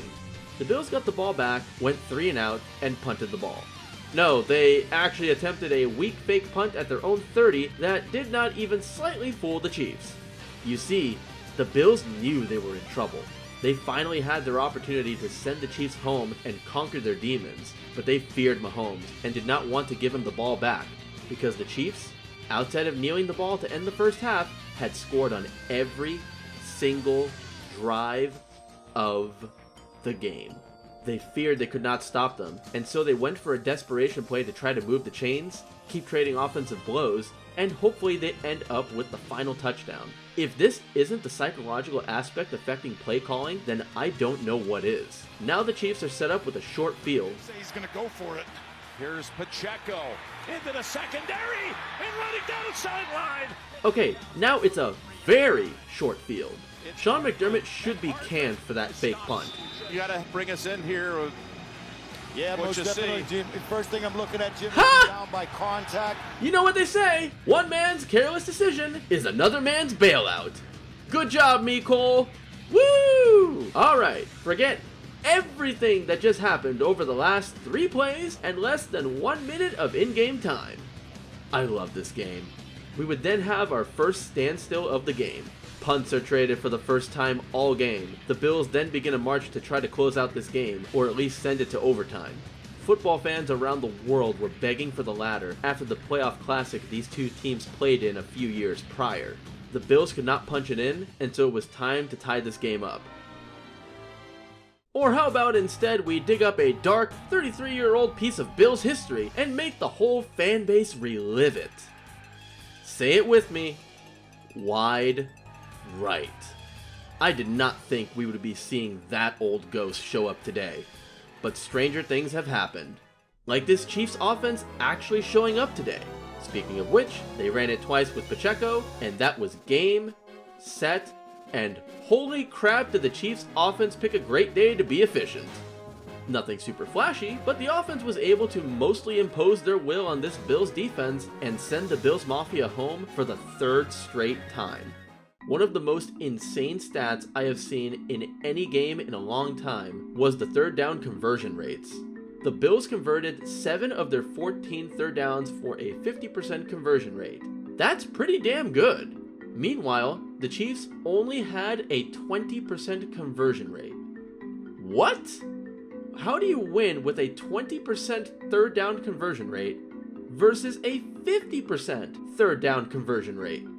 Oh, the Chiefs were 1 for 5 on third down. Yes, the Chiefs' offense was so efficient and faced such little resistance, they were almost never in third down situations.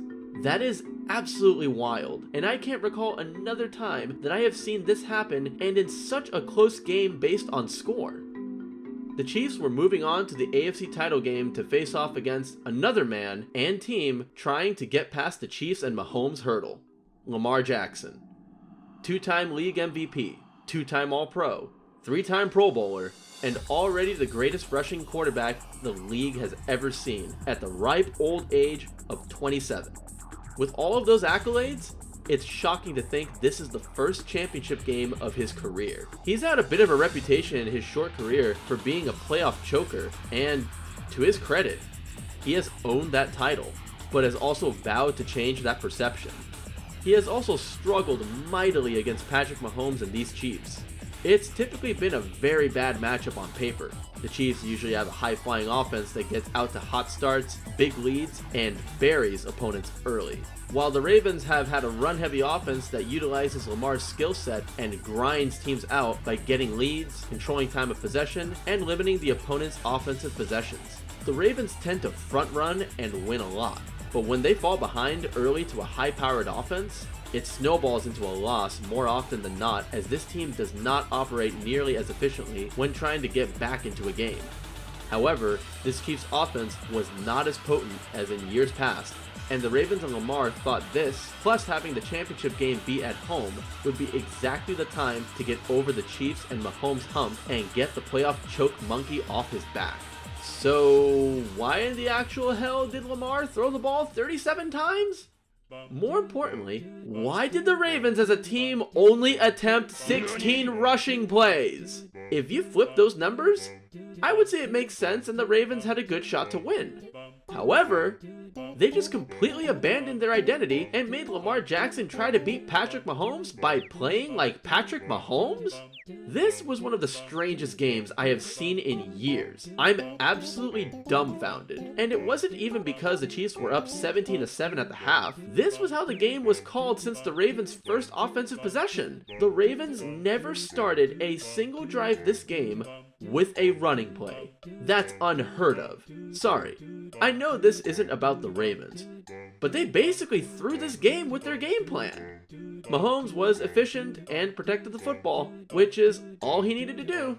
The defense did a great job of daring the Ravens to run it on early downs by stacking the box. I think they should have still run it anyways, because that is their strength, but again, I digress.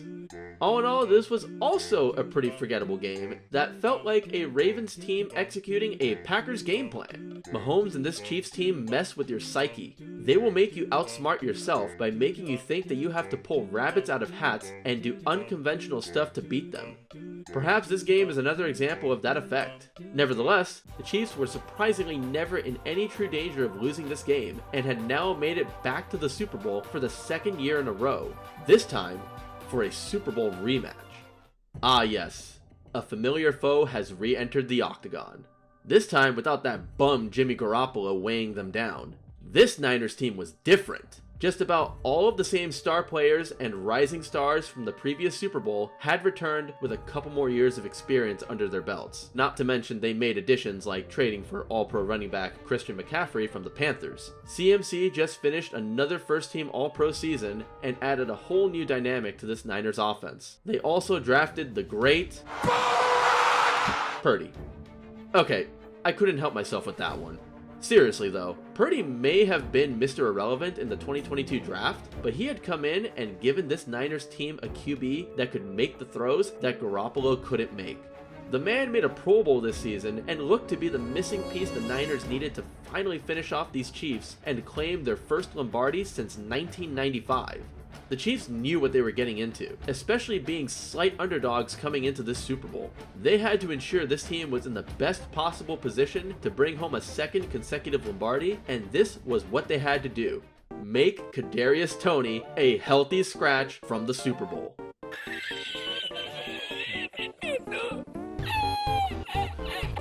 my God, you have to be fucking terrible to go from starting wide receiver on this depleted receiving core to a healthy scratch before the Super Bowl. At least now he can't show up and be the black cat that cost the Chiefs a championship. The Niners received the kickoff and were working on a pretty good looking drive to start the game. However, that all came to an end when Christian McCaffrey fumbled in Chiefs territory and George Karlaftis recovered. The Chiefs do nothing with the possession, and the punters owned the first quarter. Eventually, Jake Moody kicked a 55-yard field goal to give the Niners the first points of the game. This was also the longest field goal in Super Bowl history. Kind of short for an all-time record if you ask me. Mahomes would try to get the Chiefs' motor running on their ensuing drive, and he did so with this absolute dime to Mecole Hardman? Oh yeah, that's right. Hardman got rescued from the hell that is the New York Jets and found his way back to KC, which was honestly a move well worth it for this catch in the Super Bowl. It would have meant more if Pacheco didn't fumble the damn ball on the very next play and the Niners recovered. Nice. This game was becoming a defensive struggle, and it remained that until this trick play that featured Jauan Jennings throwing a TD pass to Christian McCaffrey. Who had that one on their bingo card coming into this game? The Chiefs had to get something before the half. They couldn't afford to go into the half down 2 scores to this Niners defense. Mahomes was able to engineer a great drive to get this team in position to get a touchdown. But after a 3rd down sack by Eric Armstead, the Chiefs had to settle for a chip shot field goal to get on the board and go into the locker room down 3-10. The Chiefs received the second half kickoff and started by botching a pitched handoff, losing 12 yards, and then 2 plays later, Mahomes sailed a pass over the head of Kelsey and gave the ball right back to the Niners. However, just like the first half fumble the Niners recovered, they did nothing with the ball and had to punt. The Chiefs' defense was keeping them alive in a game in which they easily could be down by 3 scores. The Niners went 3 and out on their first 3 drives of the second half. They had a chance to take command of the game, but they couldn't. After the Chiefs drove and settled for a long butt-pure field goal, and the Niners, shocker, punted again. The Chiefs did their best Niners impersonation by going 3 and out, punting, and Put some odds on that. Ball switched up and he touched it. Ah yes, this was in the script. Put slight doubt in the heads of the viewers just for the Chiefs to valiantly come back and take the lead. And there it is. MVS didn't drop it. Again! Chiefs Kingdom, baby! Real talk though, the Niners were throwing the game. Now that it's a game again, it's time for the Niners offense to awaken from its slumber and march down the field to retake the lead. Except the extra point was blocked. That's okay. No shot 1 point is the difference in a game that is this close. The Chiefs put together another great looking drive, marching right down the field in just a few minutes. But the Niners defense is able to hold inside their own 5 and force yet another chip shot field goal to tie the game. The Niners respond with a promising looking drive of their own. Except they have the clock on their side. If they can get into field goal range, then this game could potentially be put on ice and the Niners can kick a game-winning field goal, though they had to convert this crucial 3rd down. 4, and they blitzed. Spagnuolo loves blitzing in these situations, and it seems to always work. The Niners are forced to kick a long field goal, and they get it to go back up by 3. Oh hey look, Mahomes with the ball in his hands near the end of the game. Now what could he possibly do here? I wonder.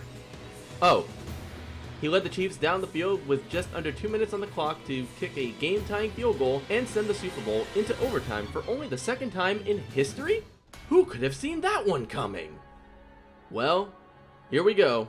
The first overtime game in the postseason since the new rule was put in place where a touchdown by the receiving team on their opening drive does not win the game for them.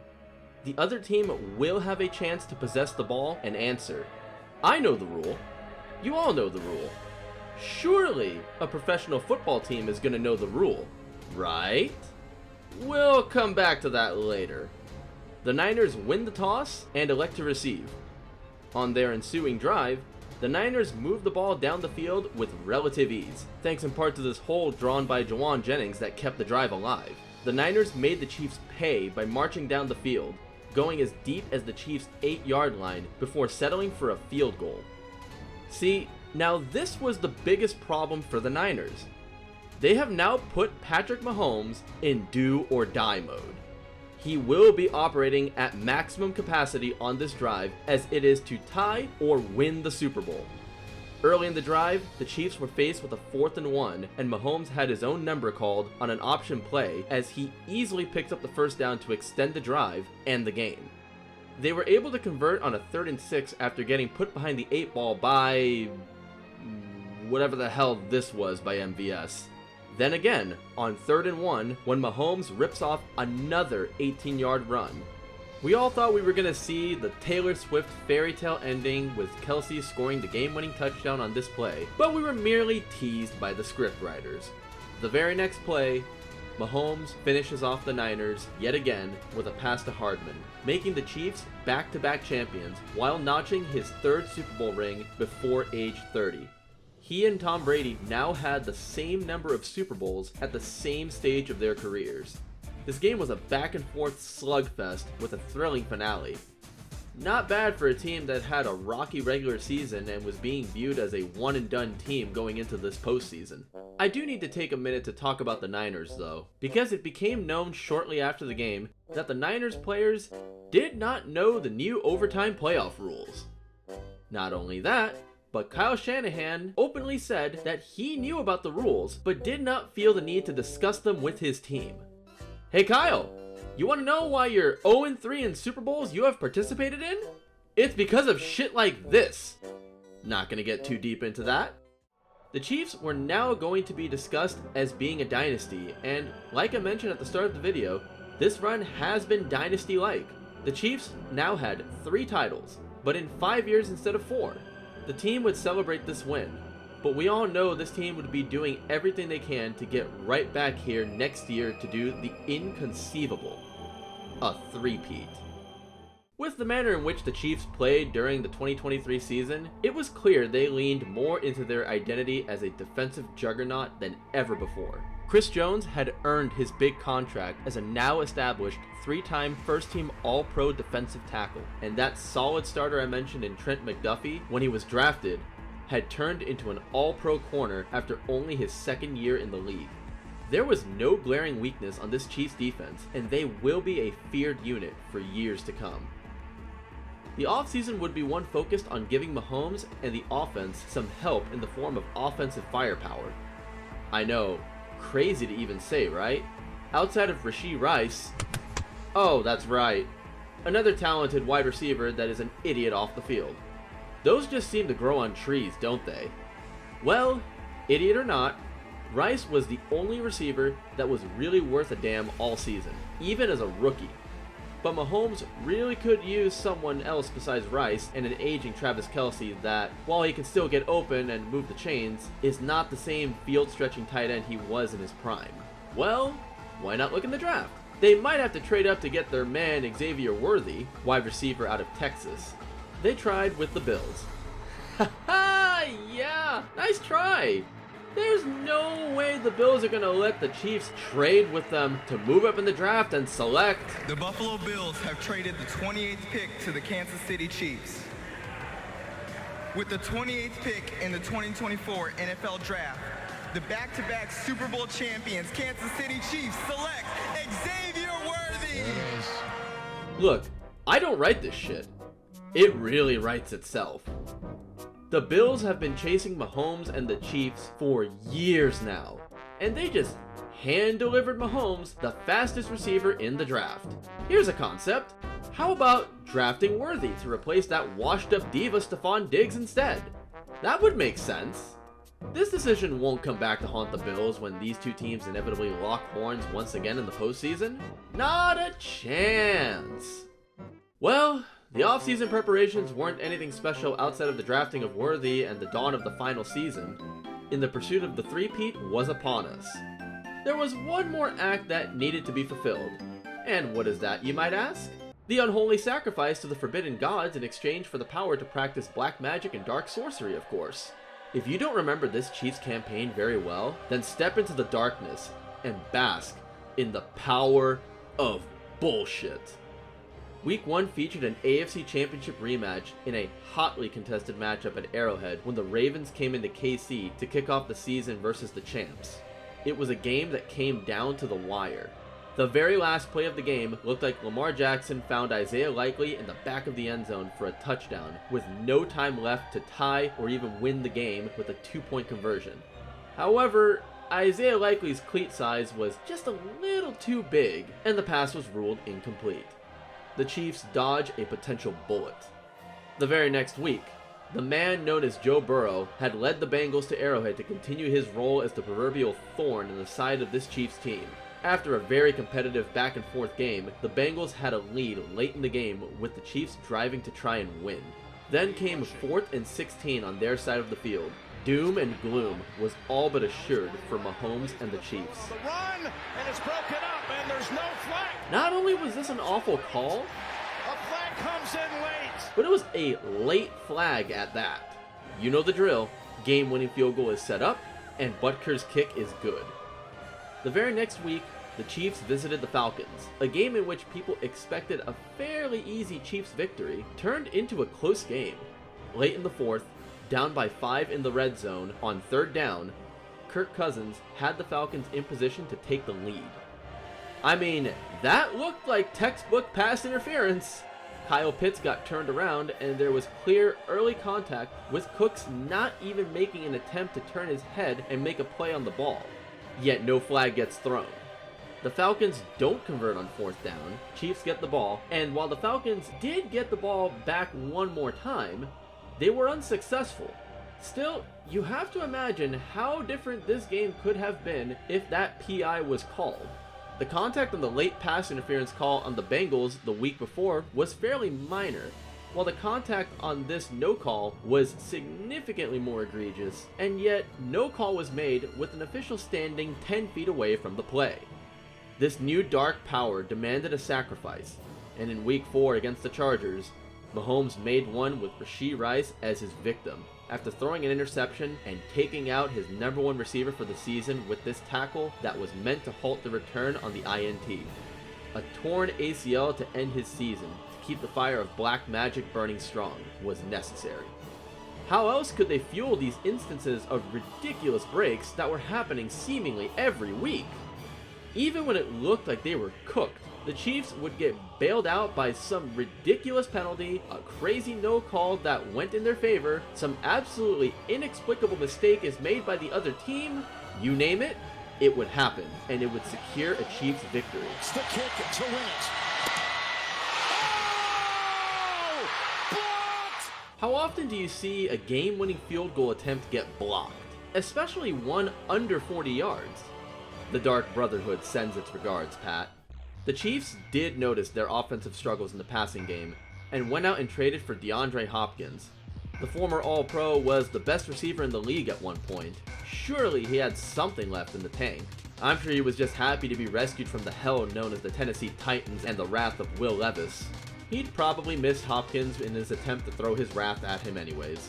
The Chiefs' first loss would come on the road at the hands of the Bills in Week 11. Where have we heard this tale before? Honestly though, who really cares at this point? Until the Bills beat the Chiefs in January, these regular season wins are extremely hollow and really not worth talking about anymore. Anyways, the Chiefs would finish out the season with some more off-the-wall wins under extremely odd circumstances to finish 15-2, and they clinched the #1 seed in the AFC. Look, this was not a bad Chiefs team by any means. They still had a top 10 defense, but a middling offense. Mahomes was not even selected to a Pro Bowl for the first time since becoming the full-time starting QB. The Chiefs were 11-0 in one-possession games this season. That is inconceivable. Sometimes you're just not going to get calls that go your way. Sometimes the ball does not bounce your way. But it did for these Chiefs every single time. Fans were taking notice and claiming that Chiefs games were rigged because the NFL wanted the three-peat to happen so the league could have their Michael Jordan in Mahomes. There was a massive shitstorm happening. The Chiefs were now as hated by fans, if not more hated than feared. Regardless of all the outside noise, the Chiefs were now only 2 wins away from yet another Super Bowl berth. And this time, they had the blessings of bullshit bestowed upon them from the Dark Lords from some likely preseason blood ritual. Was there anything that could stop them? The Houston Texans were the first to try and fell the Empire of Darkness, led by CJ Stroud and his, well, less than stellar sophomore season. He's still viewed as one of the best up-and-coming quarterbacks in the league. If he and Nico Collins were on point today, and his struggling offensive line managed to block well, they had a chance to vanquish the Chiefs to the Shadow Realm. The Chiefs were ready to go though, starting the game off with a massive kickoff return into Texans territory, but only managed the field goal. The Chiefs used some black magic in order to avoid this obvious hip drop tackle that should have tacked on an extra 15 yards to this already great catch and run by Dalton Schultz. The Texans eventually have to settle for a field goal. Mahomes, on the very next possession, gets hit as he throws, and... Foul. Roughing the passer. Defense number 1. 15-yard penalty. First down. Well, you knew that was going to be a flag no matter what. I mean, come on now. How the hell is this helmet to helmet? I didn't even think it was in real time. Dark sorcery strikes again. I liked how Xavier Worthy tried pleading that this was a face mask, but yeah, no. Sorry, man. Dark sorcery does have a bit of a cooldown. The Texans do eventually manage to hold the Chiefs to another red zone field goal. The game is a 6-3 snooze fest until near the end of the half when Travis Kelce gets open, breaks a couple of tackles, and picks up 50 yards. Yeah, he's older and slower, but if he keeps doing shit like this, why not feed him? The Chiefs punch it in for a touchdown. Stroud and the Texans do answer by marching down the field with some good throws by Stroud, but ultimately settle for another field goal to cut the Chiefs' lead to 7 with a halftime score of 13-6. The Texans came out to start the second half determined to put an end to the empire of darkness and bullshit. A monster 15-play drive that chewed up over 10 minutes of in-game time, capped off by this run by Joe Mixon to tie this game at 13. Which is what I would be saying if Kaimi Fairbairn didn't botch the PAT. The Chiefs' ensuing drive was getting started, and then this normal routine defensive play was made. And then slide down. They're going to throw a flag on that. Personal foul. Unnecessary roughness. Defense number 39. Unnecessary roughness. For tackling a runner? Here's the end of it. Yeah, I mean, he's a runner, and I could not disagree with that one more. And he barely gets hit. That's the second penalty now that's been called against the Texans. This is helmet to helmet? Troy, I agree with you. There's no forcible contact to the head neck area of him. It looked like both Texans defenders collided with each other more than anything. Well, the drive continues, and Mahomes tried to get another 15 yards with a flop that would make LeBron James proud. Good grief, Pat. This is embarrassing. You're better than this. Also, like I mentioned earlier, cooldown timer. Come on, man, you gotta know these important details in big moments. Who do you think you are? Kyle Shanahan? The ridiculous part about this flop is that Mahomes didn't even need it, as this pass, while basically falling over, was complete to the ageless Kelce in the end zone for another touchdown. At this point, the Chiefs defense took over and overwhelmed the weak link of this Texans team, their offensive line. Stroud's protection was just about non-existent. Sack after sack, and this Texans team was as good as dead. The Chiefs took over on downs, killed some clock, added a field goal. The Texans tried to make it a one-score game late in the fourth. Hey look, another 35-yard blocked field goal from the Chiefs. Maybe the first one wasn't a fluke. Or maybe this was black magic laughing at the Texans in their futile attempt to defeat the darkness. Either way, the Chiefs secured the win, bullshit and all, and were set to host yet another AFC title game. I know we can point to a lot of questionable calls and laugh at the downright ridiculous soccer flop from Mahomes, but the outcome may not have been any different. Stroud was sacked 8 times. His O-line got pushed around all day, Fairbairn missed a PAT, and had a field goal blocked. The Chiefs were simply just better situationally. My one concern heading into the championship game was that the Chiefs did not eclipse 200 yards of total offense until about halfway through the fourth quarter. That's not going to be good enough if they are going to overcome their final obstacle to reach the Super Bowl. Did I say obstacle? I misspoke. It's just the Buffalo Bills. A veritable speed bump, if you will, in past seasons. Josh Allen, who not only beat Lamar Jackson and the Ravens the previous week, but also took MVP from Lamar as well. In my honest opinion, it was a bit of a pity MVP. Being only second-team All-Pro, he is the first MVP to not be first-team All-Pro since John Elway in 1987. If you're not even the best player at your position, how the hell are you the MVP? There was a growing sense amongst fans that this would be the game that the Bills finally get over the hump. There were legitimate concerns with the Chiefs' offense and their ability to keep up with the scoring of the number 2 ranked Bills offense. There was no way the Chiefs' defense, as good as it is, was going to hold this Bills offense to under 20 points.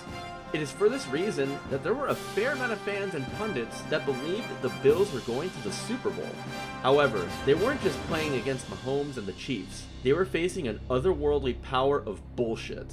All fun and games aside, this would be a test for both the Bills and Allen to finally get the monkey off their backs, and for Mahomes and this offense to get their shit together and put some real points up on the board.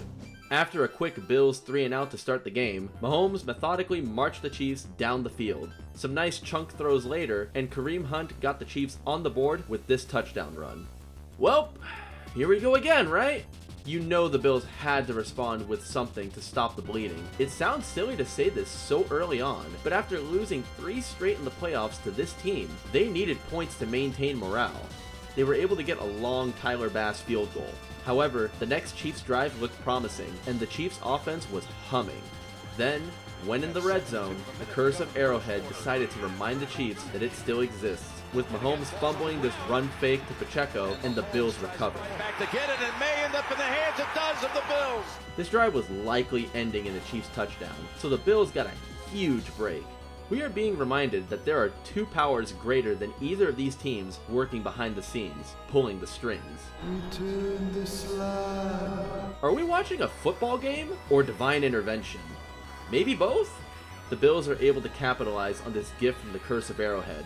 They go down, and Allen makes a couple of big-time throws on a couple of 3rd downs, and then James Cook finishes off the drive with a short TD run to give the Bills the lead. Mahomes and the Chiefs picked up right where they left off on their previous drive with a great 11-play drive that was capped off by this catch and run by Worthy for the go-ahead touchdown. Hey Buffalo, remember when you could have just drafted this guy instead of gift wrapping him to the Chiefs? Pepperidge Farm remembers. Next, the Bills go 3-and-out. Punt. 45, Remigio able to shake off the first tackle. Boy, he's some returner to this kid. There he goes, down the sideline. Remigio still on his feet. Oh yeah, you knew the Chiefs smelled blood in the water after that stellar return. A few plays later, and Xavier Worthy makes this ridiculous catch. Rid of it! And somehow... Hold up.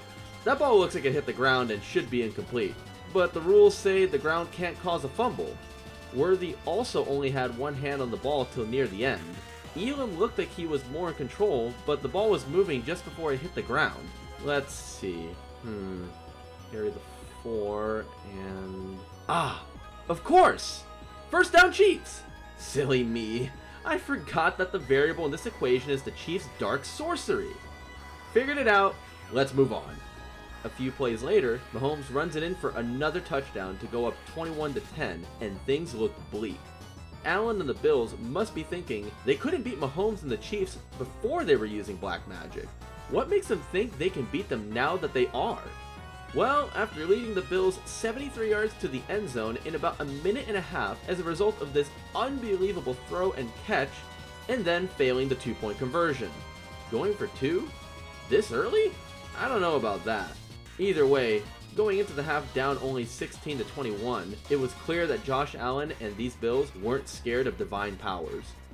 After forcing the Chiefs to punt, the Bills took their time with their first second half possession, chewing up more than 10 minutes of clock, converting a 4th down, and then when faced with 4th and goal at the Chiefs' 1, they went for it. Gonna look at pitching, and he does to Cook! Oh, he reaches across! Touchdown, Buffalo! You think Cook wanted that TD?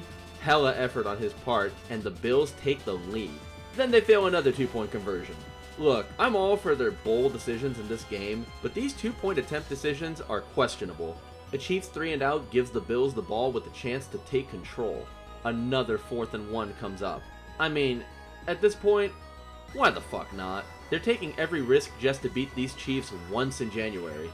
Just let it ride. Yet another 4th and 1. I mean, sure, who cares anymore? Alright, that really looked like it was a first down. Different angles look to tell the same tale. but this was ruled short in real time? After review, the ruling in the field stands as called. It'll be first down, Kansas City. I don't even know anymore. It was close, but it sure looked like that last push from Allen and the line scraped that first down marker. I guess when it's a coin flip call, advantage Chiefs? Honestly, this call really bothered me watching it live, and I have no horse in this race. Moving on, I'm sure we can already figure out what happens next. A Chiefs drive that only took 5 plays and under 3 minutes to reclaim the lead. They went for 2, and unlike the Bills, they were successful in their attempt to go up by 7. The Bills had to have been demoralized by that 4th down call and what it led to, but that didn't stop them from gathering themselves and getting right back to work. Allen hit some nice throws, especially this one to Hollins, setting them up inside the Chiefs' 5-yard line. It's 4th down, yet again. Why not tempt fate one more time? Rifles it open! It's Samuel for the touchdown! It's honestly hilarious to me. The fact that the Bills have been so successful on so many 4th down conversions, and all they have to show for it is a tie game. The Chiefs answer right back after Xavier Worthy gashes the Bills defense with his big catch and run. Yet, the Bills defense clamps down, not something I've said much in this rivalry, and they force a field goal. Chiefs lead by 3. Well, the Bills have a shot to do the unthinkable. Go down the field, kill some clock, and score a touchdown to win the game. We arrive at a familiar scenario for the Bills, yet again.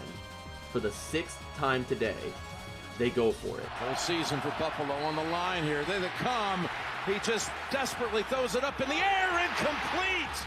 This was not attributed to dark sorcery, black magic, or the result of a prior blood sacrifice. This was an excellent corner blitz dialed up by Spagnuolo. Allen didn't expect it. It got home and forced an errant throw. Turnover on downs, the Chiefs iced the game away with a couple of first downs, and the Chiefs, for the 4th time, end the Bills' season and advance to their 3rd consecutive Super Bowl. This was the Bills' best shot to exercise their playoff demons in red and white. Was there sorcery afoot? It did seem like it a few times, but let's come down from the mystical memes for a moment. The Bills failed on 2 two-point conversions. This game likely would be tied at 31 on their last possession if they had just gone for 2 point-after tries, and that changes their play calling. The Bills were also extremely fortunate to have fumbled the ball 4 times this game and recover all 4 of their own fumbles. That never happens. Josh Allen also threw 2 bad passes on their first drive that should have been intercepted. Lastly, Xavier Worthy was the Chiefs' leading receiver on the day, when, again, the Bills could have just drafted him instead of handing him to their arch nemesis. They could have prevented quite a bit, and they received a lot of lucky breaks themselves. The Bills are now 0-4 versus Mahomes and the Chiefs in the playoffs, just like they are 0-4 in Super Bowls in franchise history.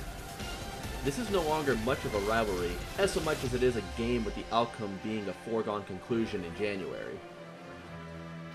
Mahomes and the Chiefs were now in position to make history with an unprecedented 3rd Super Bowl title in a row. One more team stood in the way of cementing themselves as an undeniable dynasty. One more team left to banish the practitioners of dark sorcery. And they were not at all intimidated. The Philadelphia Eagles, 2 years removed from losing to the Chiefs in the Super Bowl, albeit in controversial fashion, and they were bigger and badder than they were in the last Super Bowl. Quite literally. This offensive line was literally the biggest in NFL history. They imposed their will and were the big driving factor behind the controversial tush push that turned basically any 3rd or 4th and 1 into a guaranteed fresh set of downs. That is not even mentioning their acquisition of Saquon Barkley, courtesy of the Giants choosing Daniel Jones over him. Oh no, oh no, oh no, oh no.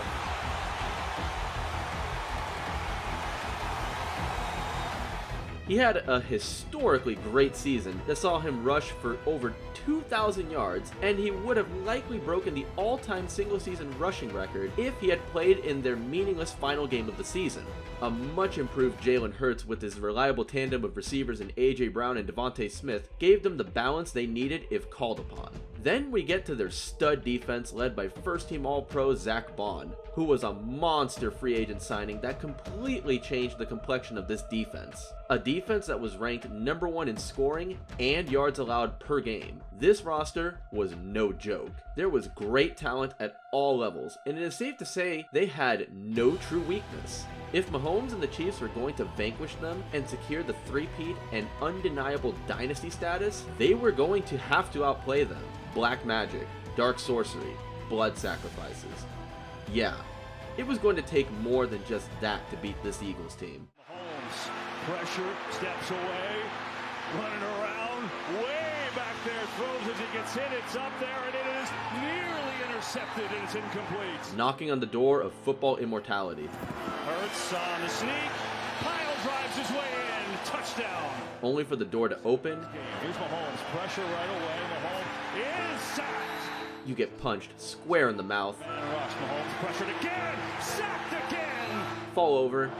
3rd and 16, Mahomes rolling out, looking, firing, intercepted, picked up by Cooper DeJean, gets a block, DeJean is in, touchdown. And never be able to get back up.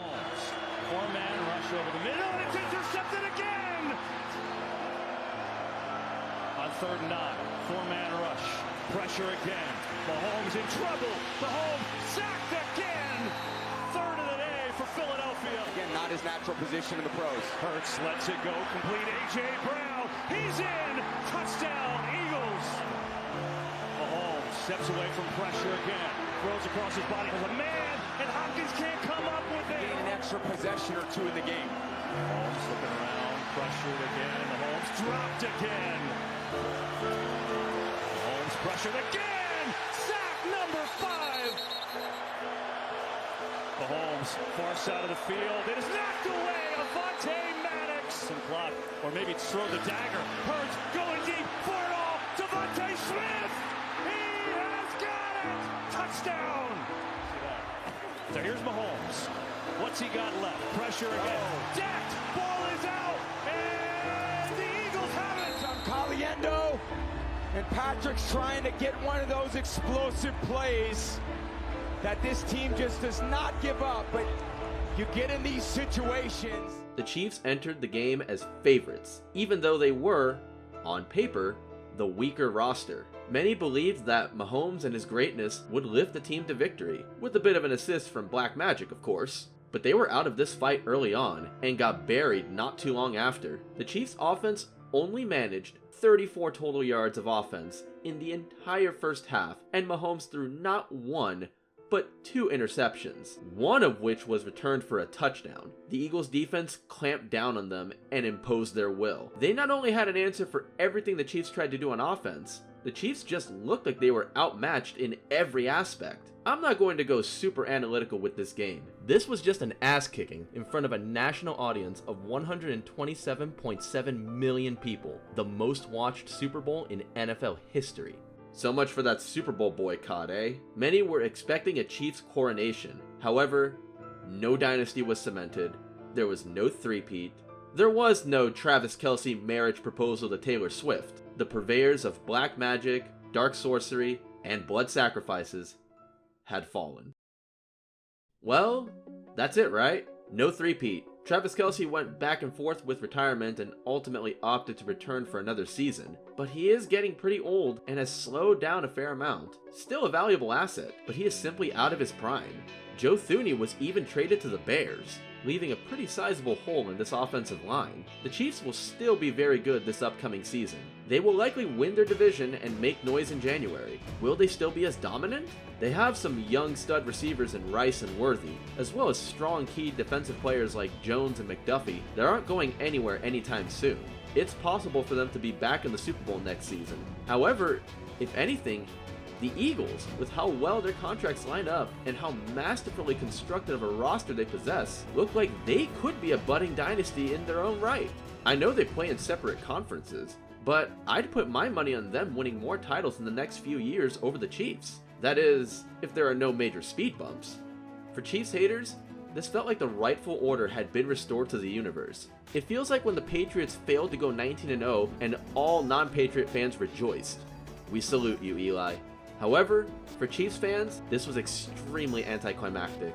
The chance for a three-peat and to be crowned an undeniable dynasty was right there, but it was not meant to be. The Packers, from 1965 through 1967, remained the only team in NFL history to have three-peated. The Chiefs did become the first team to win 2 consecutive Super Bowls and then make a 3rd consecutive Super Bowl, but without winning that 3rd in a row, it's not a stat that most fans want to hear. We all now return to the question that was pitched at the beginning of this video. Are the Chiefs a dynasty? After many hours of research while making this video, I have come to the conclusion that the answer to this question is yes. I know I just said no dynasty was cemented, but I had this old idea ingrained into me that a dynasty was 3 championships in 4 seasons because, well, the Patriots were the first dynasty for which I bore witness, and they won 3 titles in 4 years in the 2000s. Turns out, 3 and 5 years in today's NFL is a dynasty because of all the strong parity, the speed at which free agency moves, and the management of the salary cap being a seemingly never-ending battle. Not only that, but the early Mahomes years changed the game by forcing defenses to play more of the Vic Fangio-style defense in order to slow down the, formerly, high-powered Chiefs offense. These Chiefs forced every team to adapt or perish at their hands. That is pretty damn powerful. Dynasties are good for the game. Yes, it could potentially suck for fans of the other 31 teams, especially if you're a Bills fan in today's day and age. Frankly though, they are seen as a great measuring stick for your team, and if you beat them, like the Bengals did in the 2021 AFC title game, it's honestly more satisfying. Hell, I was stoked when my Packers beat the Chiefs in Lambeau in 2023. After Jordan Love making his first start a few years earlier against Mahomes and the Chiefs and looking unprepared, he came out and not only played well, but outplayed Mahomes. It was one of the defining moments of his young career and proved to fans he had arrived. If the Chiefs were just a solid team without any mystique or aura, I would not have felt nearly as hyped after the win. Dynasties create what is essentially a boss battle on your schedule. How do you think teams in the 2000s and 2010s felt when the Patriots were their next opponent? Probably like they had to prepare a bit more for the challenge. Iron sharpens iron. Not to mention, you end up with more great players with the recognition they deserve. If Mahomes never comes along, maybe Kelsey doesn't have the same career. There is a very real possibility he likely would not be mentioned as one of the greatest tight ends in league history. Andy Reid, as great of a head coach as he has been, did not have a single Super Bowl ring on his resume before coming to KC and drafting Mahomes, Kelsey, Jones, and now having 3 rings. I don't know about you guys, but I like the timeline where Andy Reid has 3 rings and has a seat at the table as one of the greatest head coaches of all time. We all want our team to be a dynasty.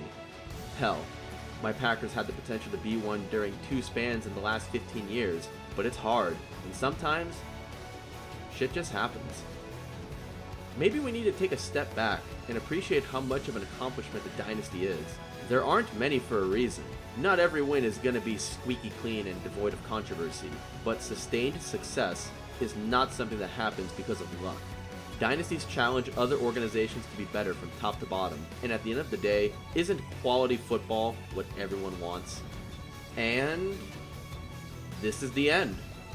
If you watched all the way from the beginning until now, I can't thank you enough. This has been a wild ride of a video to make, and I sincerely hope everyone enjoyed it.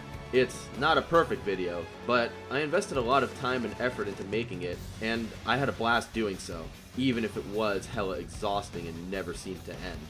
I now ask you all, what do you think about the Chiefs dynasty and dynasties as a whole? I would love to read your replies in the comments. Subscribe if you would like to see more content like this on other topics, and let me know what other topics you would like for me to cover in the comments section as well.